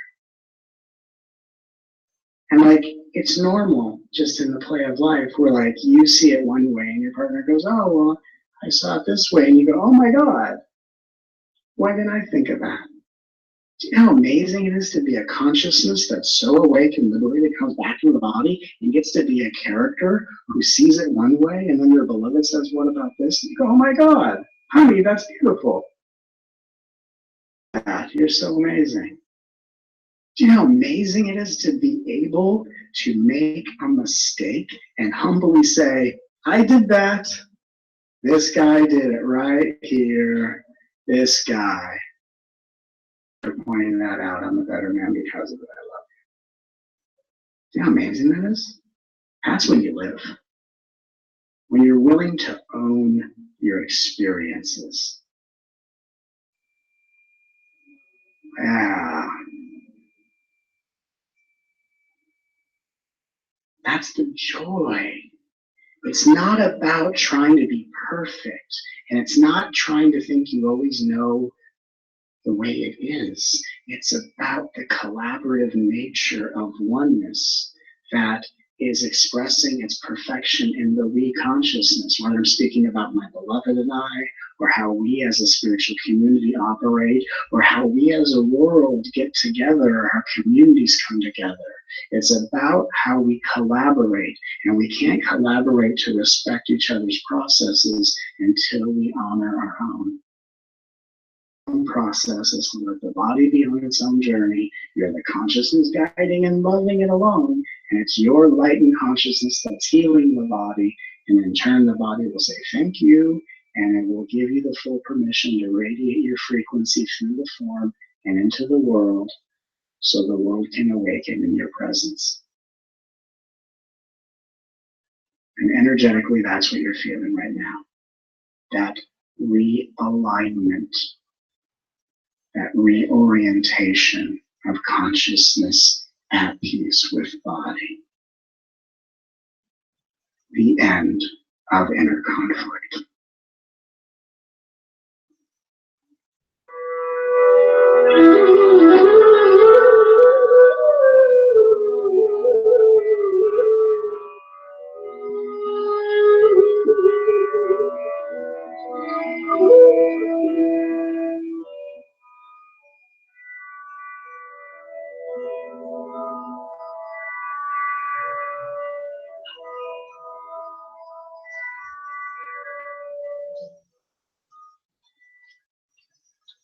Okay.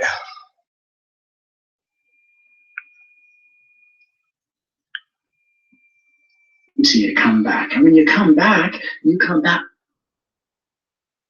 About that. Can we switch to Alan Watts? You know what? I think I'm going to say yes.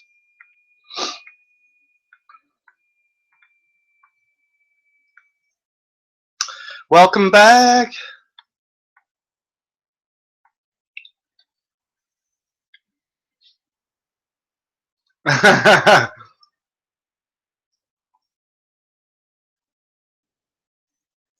Thank you, Felix.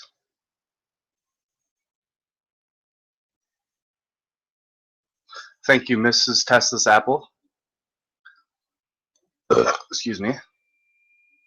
Where did Dan go? Sorry, I had to go eat some jalapeno bread. It was delicious. Dan went to find Jesus.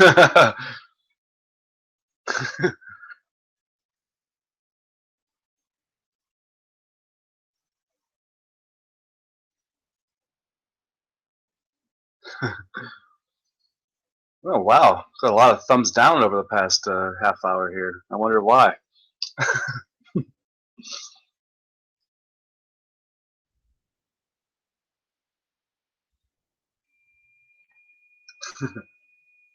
So, how are y'all doing? You know, where are you coming in from? You know, I haven't had my main channel in a fucking while, so I'm happy to have it back. Glad to have almost 20 people on here, and I barely let anyone know that I was going live. So cool. I really do appreciate that. That's cool. Thank you. And what are you all doing? Let me know what you're up to, what you're drinking, what you're eating, what you're watching, what you're reading, what you're thinking, what you're doing, what you're watching, what you're observing, what you're witnessing, what you're creating.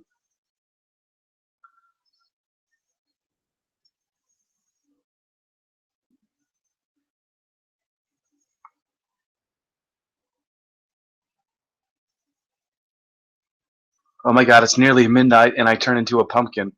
Well, shit.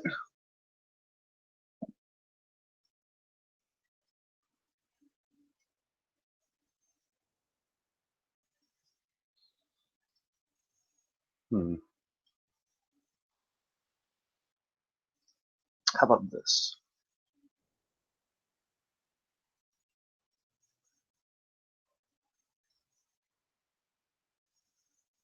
Uh, nah, never mind. Not gonna do that.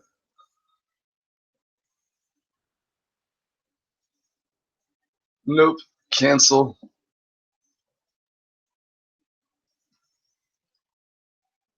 Excuse me. Oh, Bubba.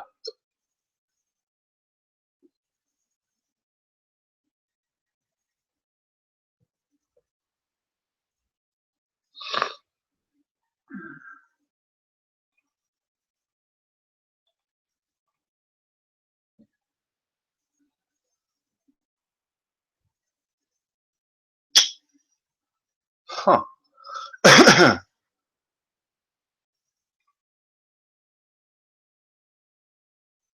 Huh.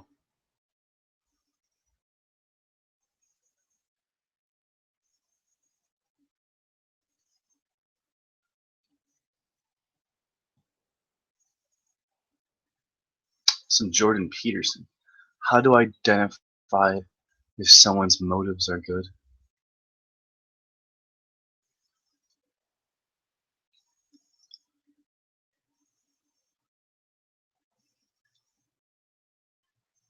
The fuck is taking so long?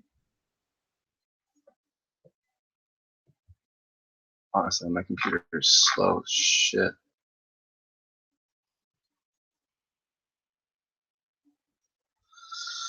Whew, my computer is slow. What's going on here?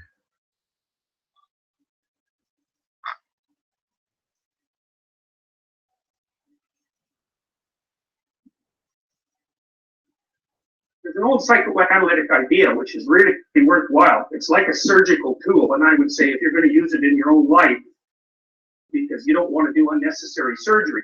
And the rule is, and I think this is the Jungian rule, but I can't remember exactly where I read it. If you can't understand why someone is doing something, look at the consequences of their actions, whatever those might be, and then infer the motivation from the consequences. So if you see someone who seems to be doing nothing except making everyone around them and themselves miserable, and you can't understand why, one of the hypotheses that you might entertain is that they're trying to make everyone around them miserable as well as themselves, and that's actually their goal. And it's hard for people to understand these sorts of things because when we see the Columbine shooters, we always assume that the reason that these people are doing these sorts of things is for other reasons than the reasons the reasons that appear to motivate them, or even the reasons they say they're doing it. Because the Columbine killer, especially the more literate one, he said exactly why he was doing what he was doing. It's as clear as it could possibly be. All you have to do is go online and read what he said, and he tells you what he was up to. But people don't like to think that way because they don't believe that anybody could be consciously possessed of that much malevolence without there being some other kind of cause, like, he was bullied at school, or, he was an outcast. And those things were only vaguely true, and they certainly weren't more true of him than they were true of, how many people in high school are, bullied and somewhat outcast. Jesus, it must be 10%. It's probably more like 30. That doesn't mean that the schools are blowing up all over all the time. It's a completely insufficient explanation.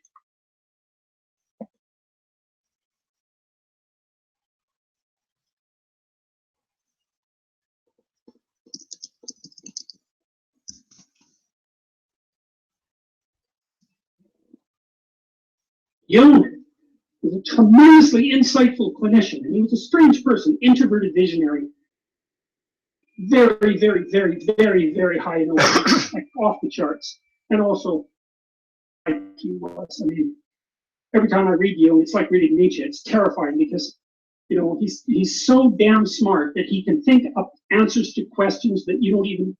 It's not like you don't understand the answers. It's, he never conceptualized the damn questions. It's really something to read someone like that, right? Who says, "Well, here's a mystery." You think, "Wow, I never thought of that as a mystery." And here's the solution. It's like, okay, that's something, you know. And he could read Greek, and he could read. He read all the ancient. He read a very large variety of ancient languages, and was very familiar with the entire corpus of astrological thought and alchemical thought and classic literature and biblical stories. And I mean, educated in a way that no one is educated now. And so he's a very daunting person to encounter and terrifying, absolutely terrifying. His book, Ion, which is the second volume of volume 9, which is the archetypes of the collective unconscious. That damn book is just absolutely terrifying because Jung, he's one of these visionaries who can see way underneath the social structures and look at patterns that are developing across, in Jung's case, across thousands of years and lays them out. And so that's really something to encounter. Ion is a terrifying book. Anyways, one question might be, well, because I read Jung and I think, how the hell did he know these things? How could he figure these things out? I can't understand how he could possibly know these things. Well, here's a partial answer. Jung was a visionary, and so what that means, as far as I can tell, we could do a little quick survey here. How many of you think in words? Put up your hands. Do you think in words? Okay, so it looks like. What about pictures? How many of you think in pictures? Okay, so that's interesting. How many of you think, that's about half and half, by the way. Probably a fewer on the word side. How many of you think in pictures and words? Okay, so, all right, so it was roughly a third in each category, but it's also something that I really haven't any research on from the neuropsychological perspective. It's like, well, do you think in pictures or do you think in words? And is that actually a reliable distinction? I think in words most of the time, but I can think in pictures. Like if I'm trying to build something, I can think in pictures very almost instantaneously, but it isn't my natural mode of thinking. I'm hyperverbal, and so my natural mode of thinking is to think everything through in words. But I know my wife isn't like that. She thinks in images and then has to translate them into words. And so, anyways, Jung was very literate, and he could really think in words, but he could really think in images. Also, talking to my yeah, what up, Vincent? Her density of her visualization vastly exceeds mine. So, for example, if I close my eyes and then try to imagine the crowd in front of me, it's pretty low resolution and vague, and not brilliantly colored and vivid. You know, it's like I'm seeing through a glass darkly. Let's say I can't bring images to mind with spectacular clarity, but my wife is very good at that. And Jung seemed to be absolutely a genius at that kind of thinking. And he had a lot of visionaries in his family history as well. So I don't know to what degree there's a hereditary component of that, and I don't know to what degree that's actually like a neurological specialization. I presume it would be associated with the trait openness. Distinguishes itself, differentiates itself into interest in ideas and interest in aesthetics. And my suspicion is that the people who are more interested in aesthetics are the visionary types, the ones that think in images. Anyways, Jung could really think in images.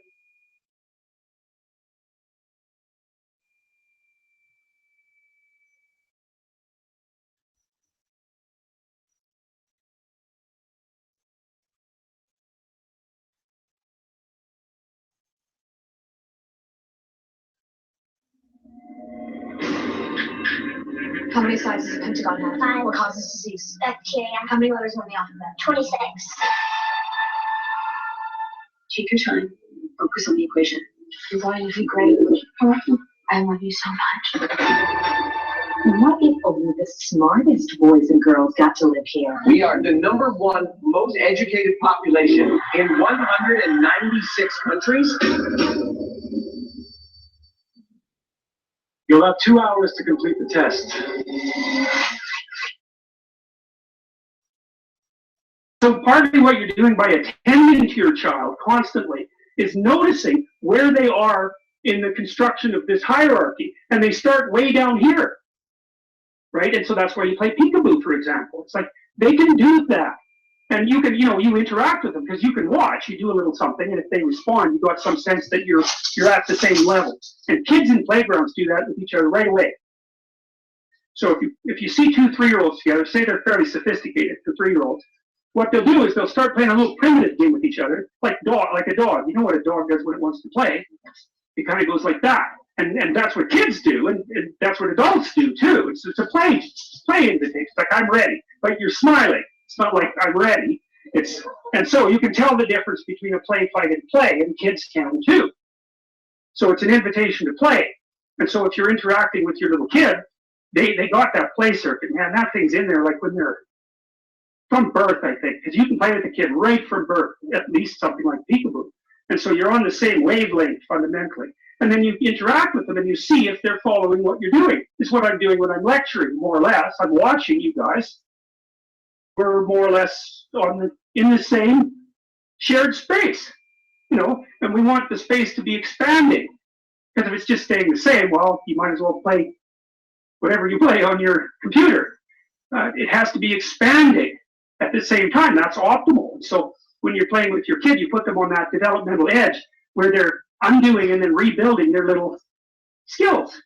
You can do that. Like, I had this memory from when I was a little kid a while back.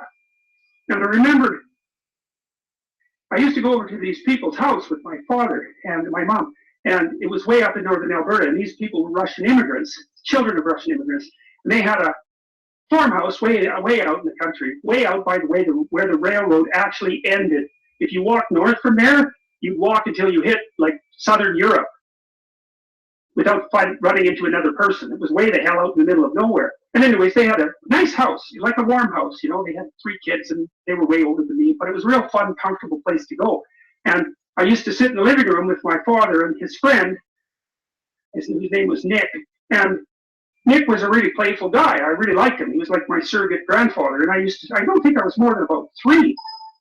I'd sit there and I'd try to hit his foot with my fist. And he'd be talking to my dad, And my dad would say, Jordan, don't bother Nick. And Nick would say, well, he's not really bothering me. And because Dad was checking it out to see if I was an annoying twerp or if I was a fun kid,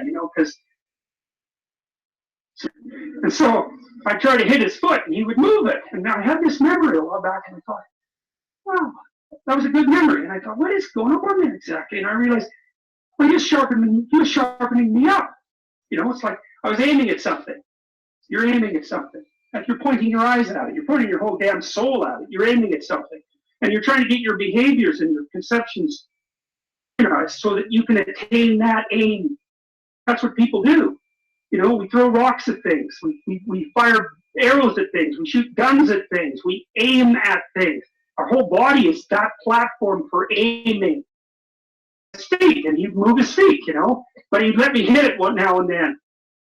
And so, let's say you're a rat, okay? Because, like I said, a rat's a good model for a person. Let's say you're a little rat, a juvenile male, and you want to play, because you want to play, and you work to play, and that's how we know you want to play if we're experimental psychologists, because you'll button push like mad to get access to an arena where you can wrestle with another little rat. And so rats wrestle just like human beings, and they even pin each other just like human beings, and they love that. And so if you put little rat A in with little rat B, and little rat B is 10% bigger, little rat B can stomp the hell out of little rat A all the time. Go out there and they have a little dominance competition, and little rat B is going to win because he's bigger, so now he's dominant rat.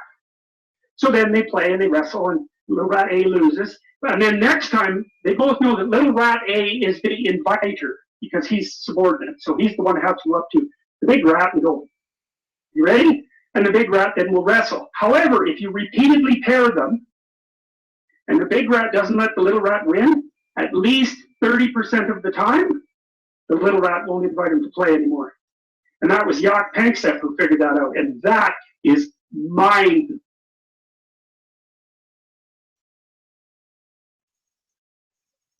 Yo, what up?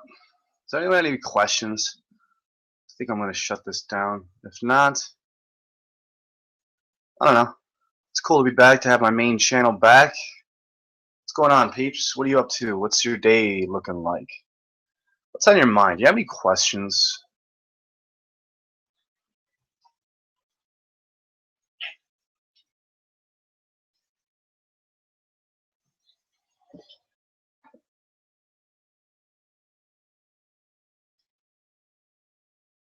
That's shit.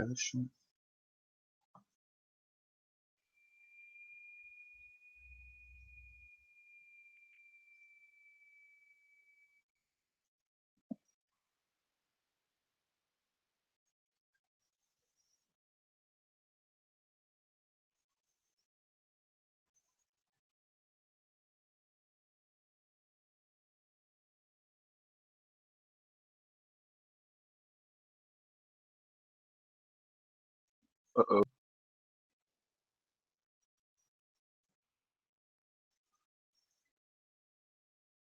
Good.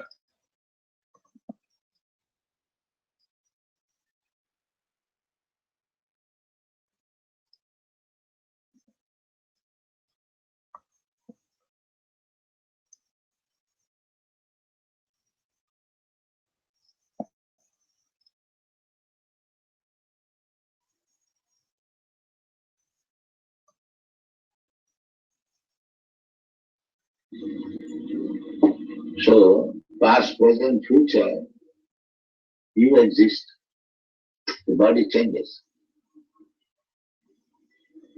Is it not clear? That's clear. Yeah. So therefore, the conclusion that when he not had this body, he will have another body.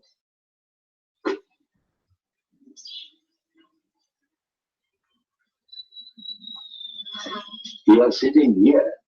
If you don't sit here, you go. That does not mean you are sitting, opportunity is lost. You are sitting here. You sit somewhere. Similarly, the change of body is going on. Therefore, the conclusion is that after you give up this body, you have another body, as you have already done. How is it difficult to understand? The same difficulty is that one the body is different from the other body. Different body must be defined, therefore that is called change of body. Unless it is a different body, what is the change?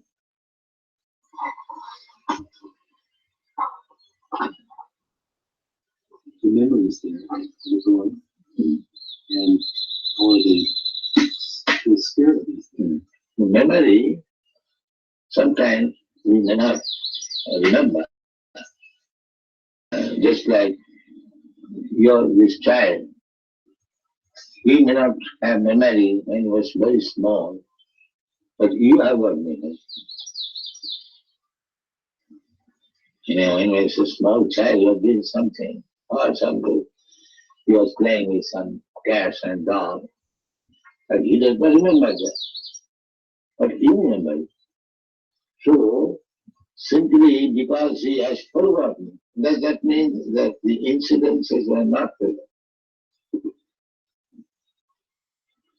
So this argument is not very strong because I cannot remember. We do not remember so many things. Huh?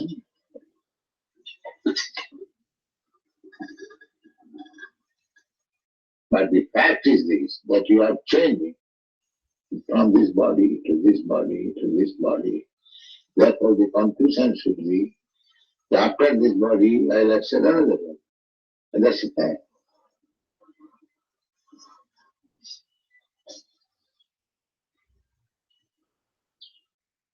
As you have accepted in this life from one body to another body, there is a process how to accept. Similarly, under the same process, you accept another body when this body is no longer useful. Just like at night, You give up this body, you take your subtle body, and you go somewhere. You're sleeping in your room, but you are working in a different place. Don't you do that? So, because this body is still useful, therefore you come to work again this body. Every morning you wake up with this body. So that means when this body is useless, you do not come to this body to accept another body. This is called death.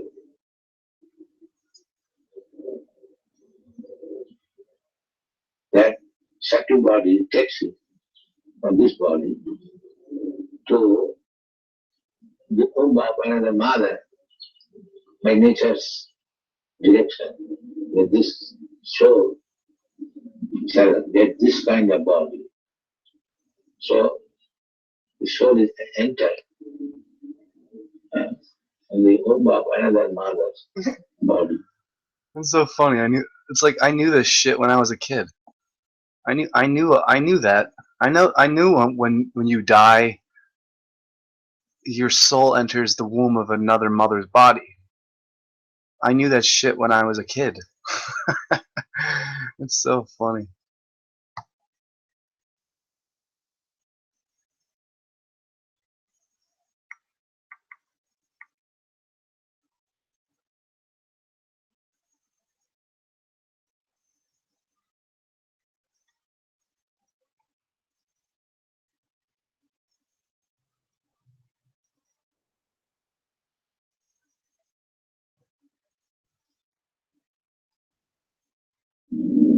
And then the body is prepared by the mother's blood and flesh.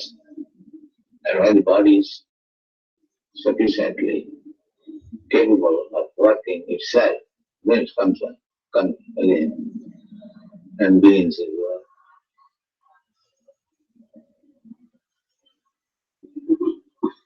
This is birth and death. The soul is eternal. Therefore, a sober man should think, so why should I change my body? Why this trouble and such? That is human sense. Well, if I am eternal, why not my eternal body? Eternal existence, why shall I die? This is human sense. Unless one comes to this understanding, is animal. Because animal, by nature's law, is going on. It does not know.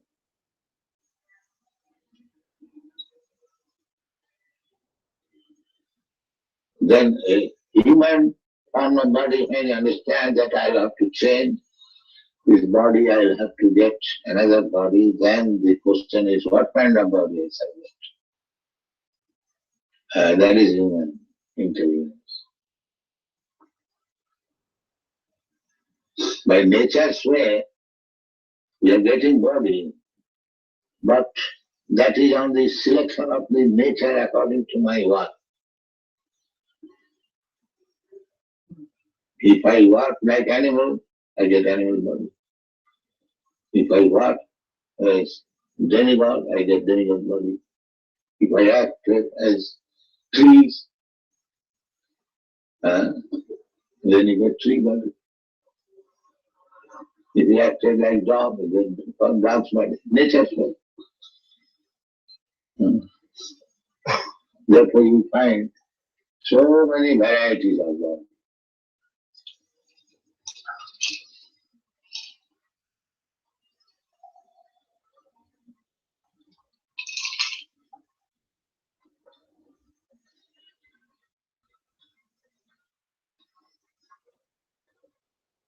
This philosophy does not appeal.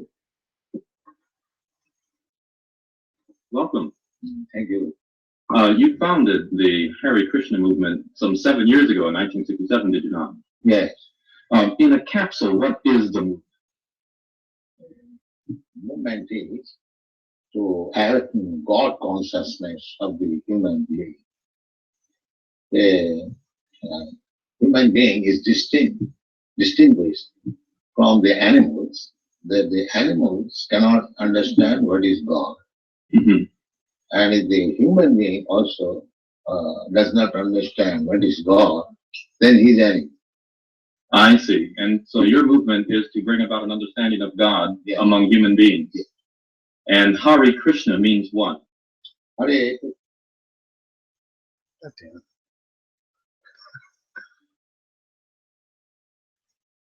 Hare Krishna, Krishna Krishna, Krishna Hare, Hare Hare. Hare Krishna, Krishna Krishna, Hare Hare, Hare Krishna, Krishna Krishna, Hare Hare, Hare Krishna, Krishna Krishna. Hare Krishna means what? Hare Krishna means addressing the energy of God. Hare means the energy of God, and Krishna means God. Hmm. Okay. You were here yesterday and to attend your annual festival that was held here in Golden Gate Park, and we were there too. And in fact, here it is. A few thousand people came out to hear it. How many people are now disciples of the Krishna consciousness movement? Dedicated life, about 10,000 About 10,000 dedicated in ones. Western world. Your Grace, is there any significance at all in the shaved head? Why are heads shaved? We keep ourselves very clean. That's all. Oh, it's just a cleanliness thing. Yeah. Is there any significance in the color of the robe? At least at the present moment, people think that by keeping long hair, it becomes very beautiful. I see. Yes. So we are against it. Mhm. Just as simple as that. Is there any significance in the yellow robes? Yellow robe is a dress, those who are dedicated. Mm-hmm. It could very well have been a blue robe. It's something that was arrived at. This saffron. Mm-hmm. Your Grace, why do you feel that so many people are pulling away from the traditional religions in this country, such as Christianity and so forth, and going for the trying to understand the Eastern religions? We hear a lot of swamis and gurus and other type of yogi and so forth. Why do you feel that people are pulling away from the traditional Christian standards here? But we see that the Christian churches, especially I've seen in London, mostly closed. People are not interested, or the Christian leaders, they cannot make them interested. Why? Did Christianity fail the people, which is why they're turning to other things? Or? I think so. Mm-hmm. Mm-hmm. You say that Hare Krishna consciousness pretty much takes the absolute truths from the Bible, the Quran, the Torah, and the Vedic. Everywhere. Everywhere. Religion means to understand God. I understand, but do you feel that in getting truths from various places like the Bible, the Quran, and so forth, don't you run into conflicts at all or contradictions in those particular philosophies? No, I don't find any conflict because the ultimate goal is God. So you have to understand God and try to love Him. So you can go through any religious process. If the goal is attained, that you understand what is goal, and you try to love Him, then your life is perfect. Why do we see so many of your followers chanting almost all the time? Chanting means to keep association with God always. So you have to audibly chant Hare Krishna?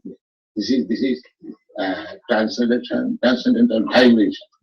Just like a radio message. If you keep contact with the radio message, then you know everything that is going on outside. Similarly, this transcendental sound, Hare Krishna, if you chant, then you keep connection with God directly. Thank you very much, Your Divine Grace. It's been our privilege to talk with you and to meet you. And hopefully we can see you again when you return. We'll be back with more news in just a moment.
Hare Krishna, Hare Krishna, Krishna Krishna, Hare Hare, Hare Rama, Hare Rama.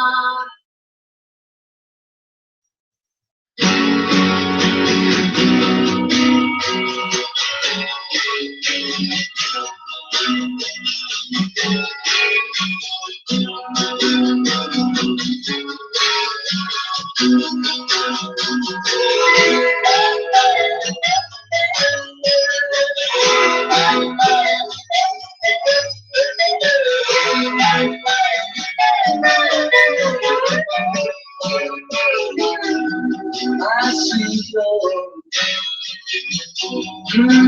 my Lord, my Lord.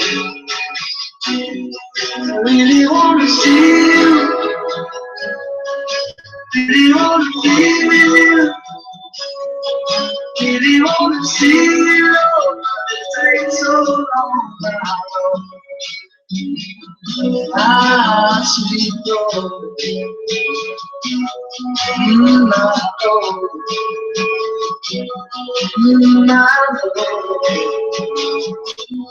I really want to know you,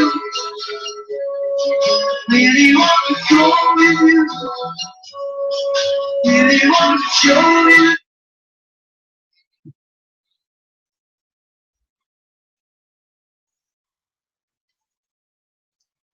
What is on your mind? What is on your mind?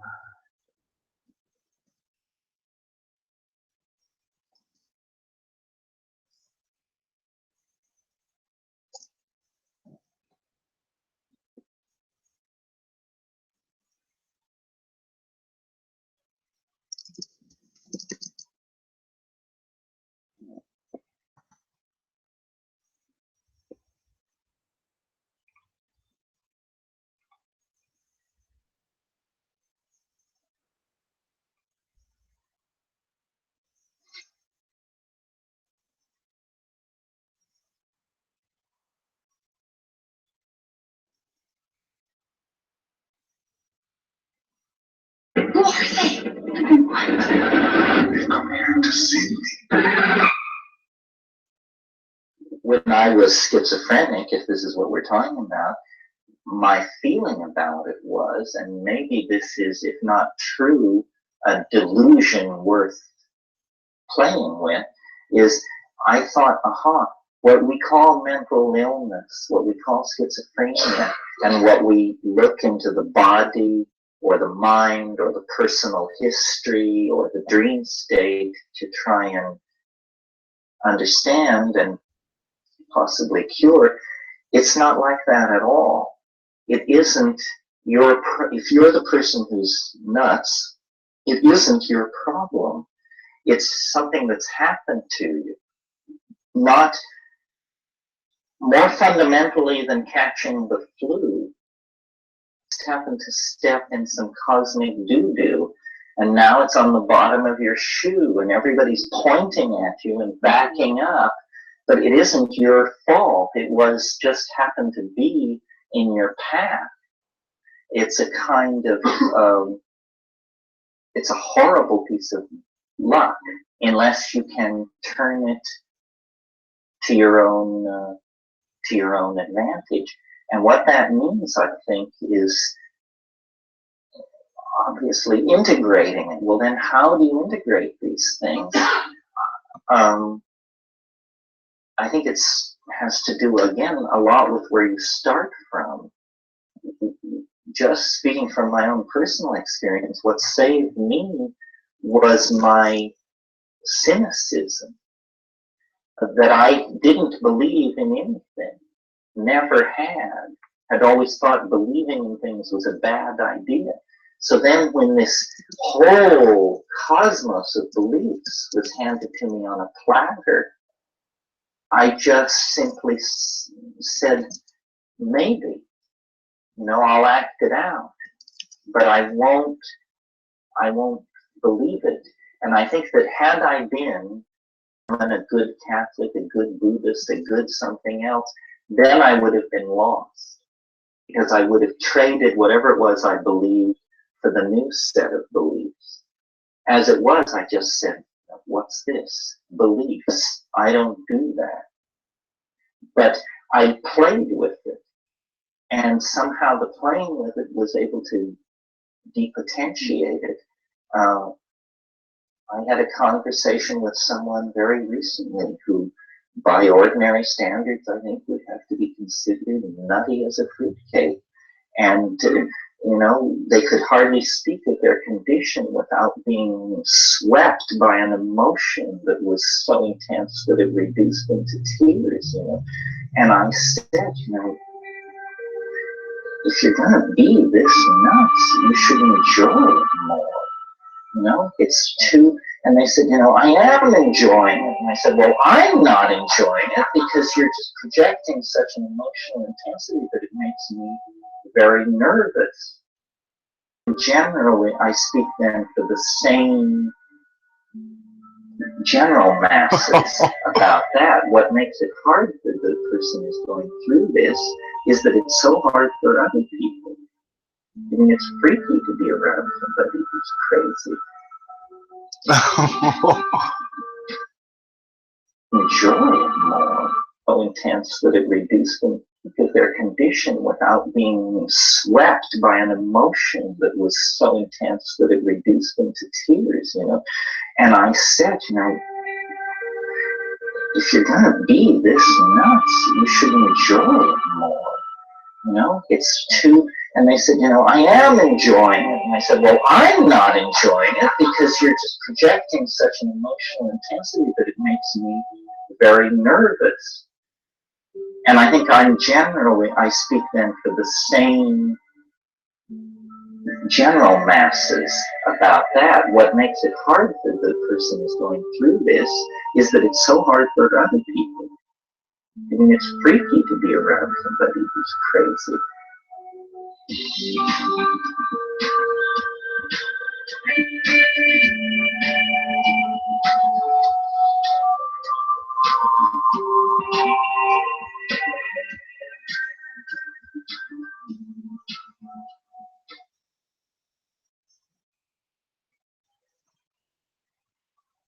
Listen anywhere, anytime.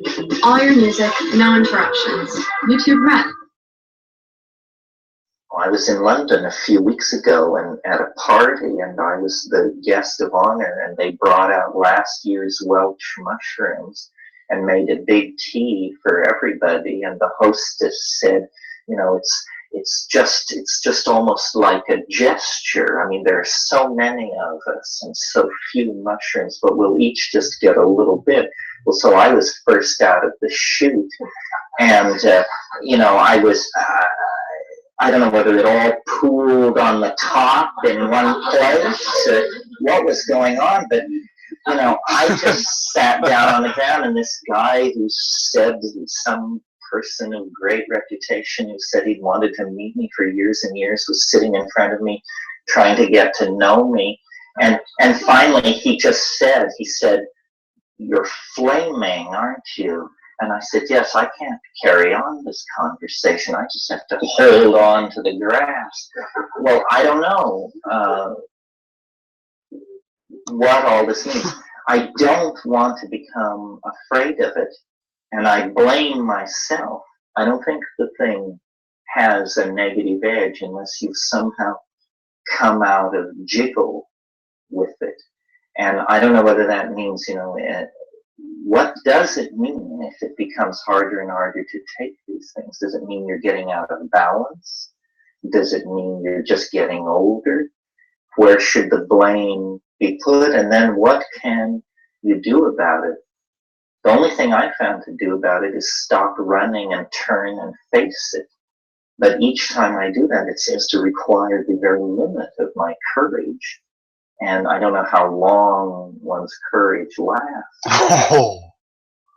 Maybe it's not a bad thing. I mean, after all, people who climb mountains like Mount Everest, they don't do it till their dying day. At some point, they, knock off and become a consultant for a sportswear manufacturer or something.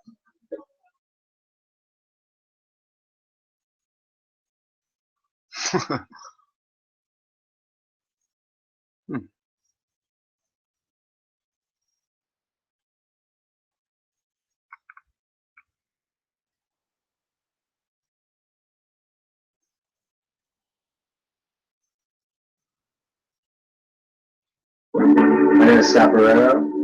Put in the word if you want to say that the universe will give you means to do that. Everything that I've learned at the Academy really helped to put me above the competition. It is a school that is going to push you to be the best artist that you can be.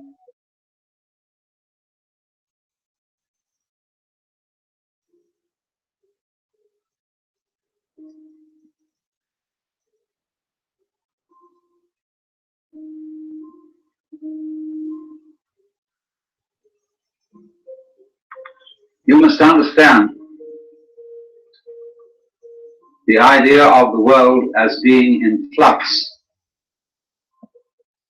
Dukkha really arises from a person's failure to accept the other two characteristics, lack of permanent self and change.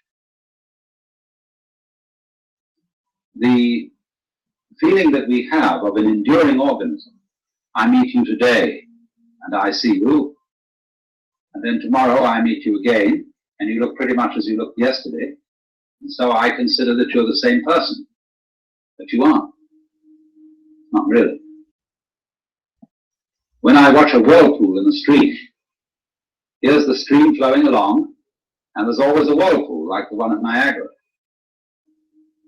But that whirlpool never really holds any water. The water is all the time rushing through it. In the same way, a university, the University of California, what is it? The students change at least every 4 years. The faculty changes at a somewhat slower rate. The building changes. They knock them down and put up new ones. The administration changes. So what is the University of California? It's a pattern of a particular kind. And so in just precisely that way, every one of us is a whirlpool in the tide of existence. And we are in every cell in our body, every molecule, every atom is in constant flux. And nothing can be pinned down.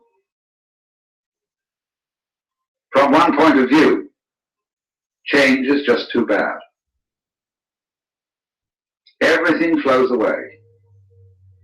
And there's a kind of sadness in that, a kind of nostalgia, and there may be even a rage. Go not gently into that good night, but rage, rage at the dying of the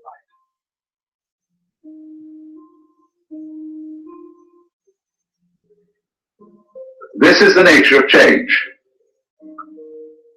If you resist it, you have dukkha, you have frustration and suffering. But on the other hand, if you understand change, you don't cling to it, and you let it flow, then it's no problem, it becomes positively beautiful. The fact that things are always running out, that things are always disappearing, has some hidden marvel in it. The Japanese have a word, yugen, Y-U-G-E-N, which has no English equivalent whatsoever. Yugen is in a way digging change. It's described poetically. You have the feeling of yugen when you see out in the distant water some ships hidden behind a far-off island. You have the feeling of Yugen when you watch wild geese suddenly seen and then lost in the clouds. You have the feeling of Yugen when you look across Mount Tamalpais and you've never been to the other side and you see the sky beyond. You don't go over there to look and see what's on the other side. That wouldn't be Yugen. You let the other side be the other side. And it evokes something in your imagination, but you don't attempt to define it, to pin it down. So in the same way, the coming and going of things in the world is marvelous. They go. Where do they go? Don't answer, because that would spoil the mystery. They vanish into the mystery. But if you try to pursue them, you destroy Yugen.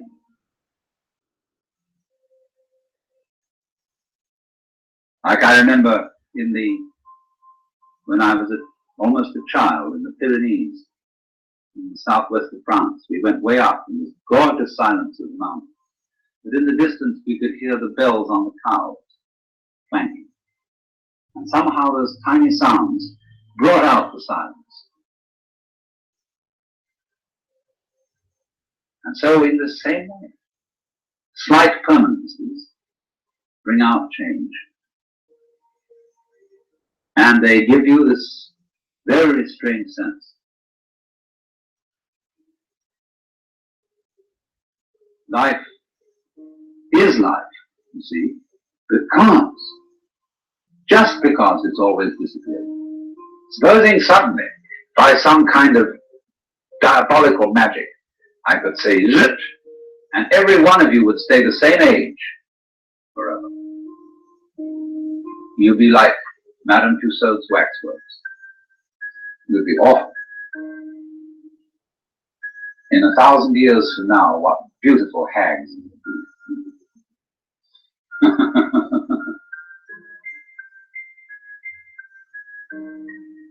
So, the trouble is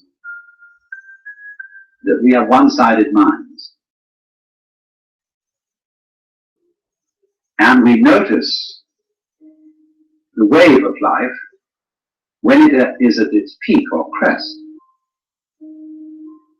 We don't notice it when it's at the trough, not in the ordinary way. It's the peaks that count. Take a buzzsaw. What seems important to us is the tips of the teeth. They seem to do the cutting, not the valleys between the teeth. But do you see, you couldn't have tips of teeth without valleys between them. Therefore the saw wouldn't cut without both tips and V-shaped valleys. But we ignore that. We don't notice the valleys so much as we notice the mountains. Valleys point down, mountains point up. And we prefer things that point up because up is good and down is bad. But seriously, we don't praise the peaks for being high and blame the valleys for being low. But it is so, you see, that we ignore the valley aspect of things. And so all wisdom begins by emphasizing the valley aspect as distinct from the peak aspect. We pay plenty of attention to the peak aspect. That's what captures our attention. But we somehow screen out the valley aspect. But that makes us very uncomfortable.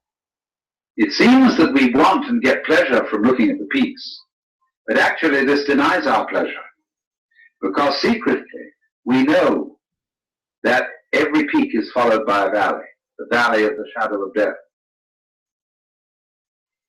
And we are always afraid because we are not used to looking at valleys, because we are not used to living with them.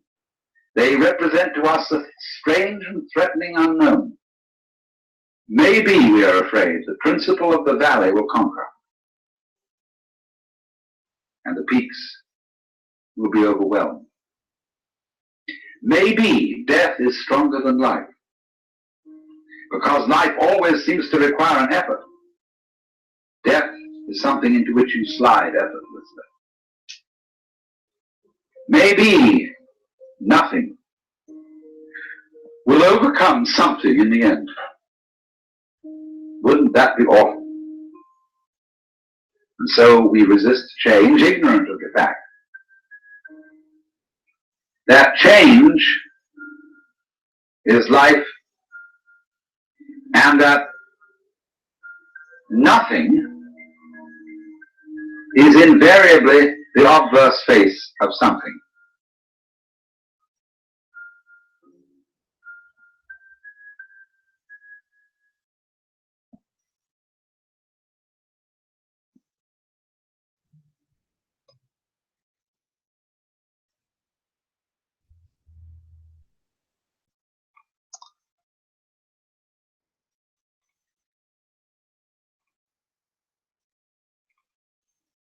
You can find this on Yelp. Well, not literally. This is a metaphor. And you can find this where not even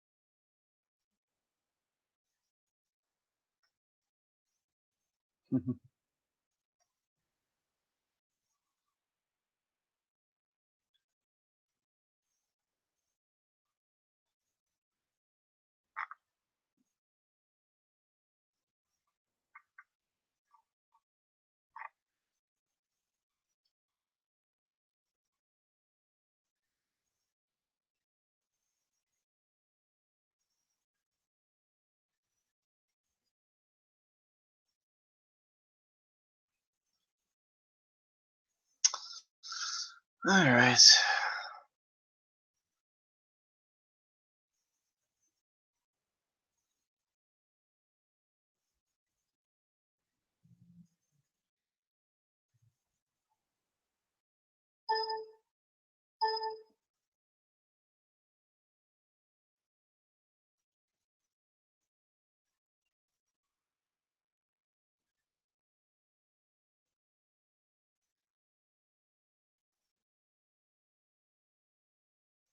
Okay. Yep. I think I might as well just shut this down and go take Aldo for a walkie crew.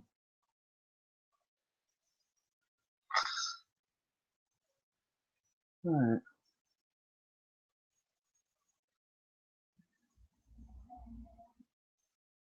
Yeah. I'm gonna shut this down and take Aldo for a walk.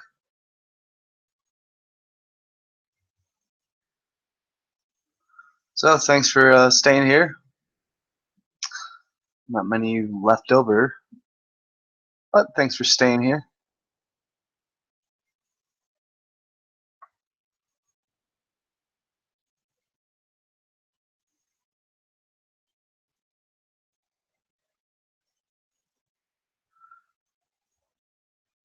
Happy to have my main channel back. And I guess we will continue this another time. In the meantime,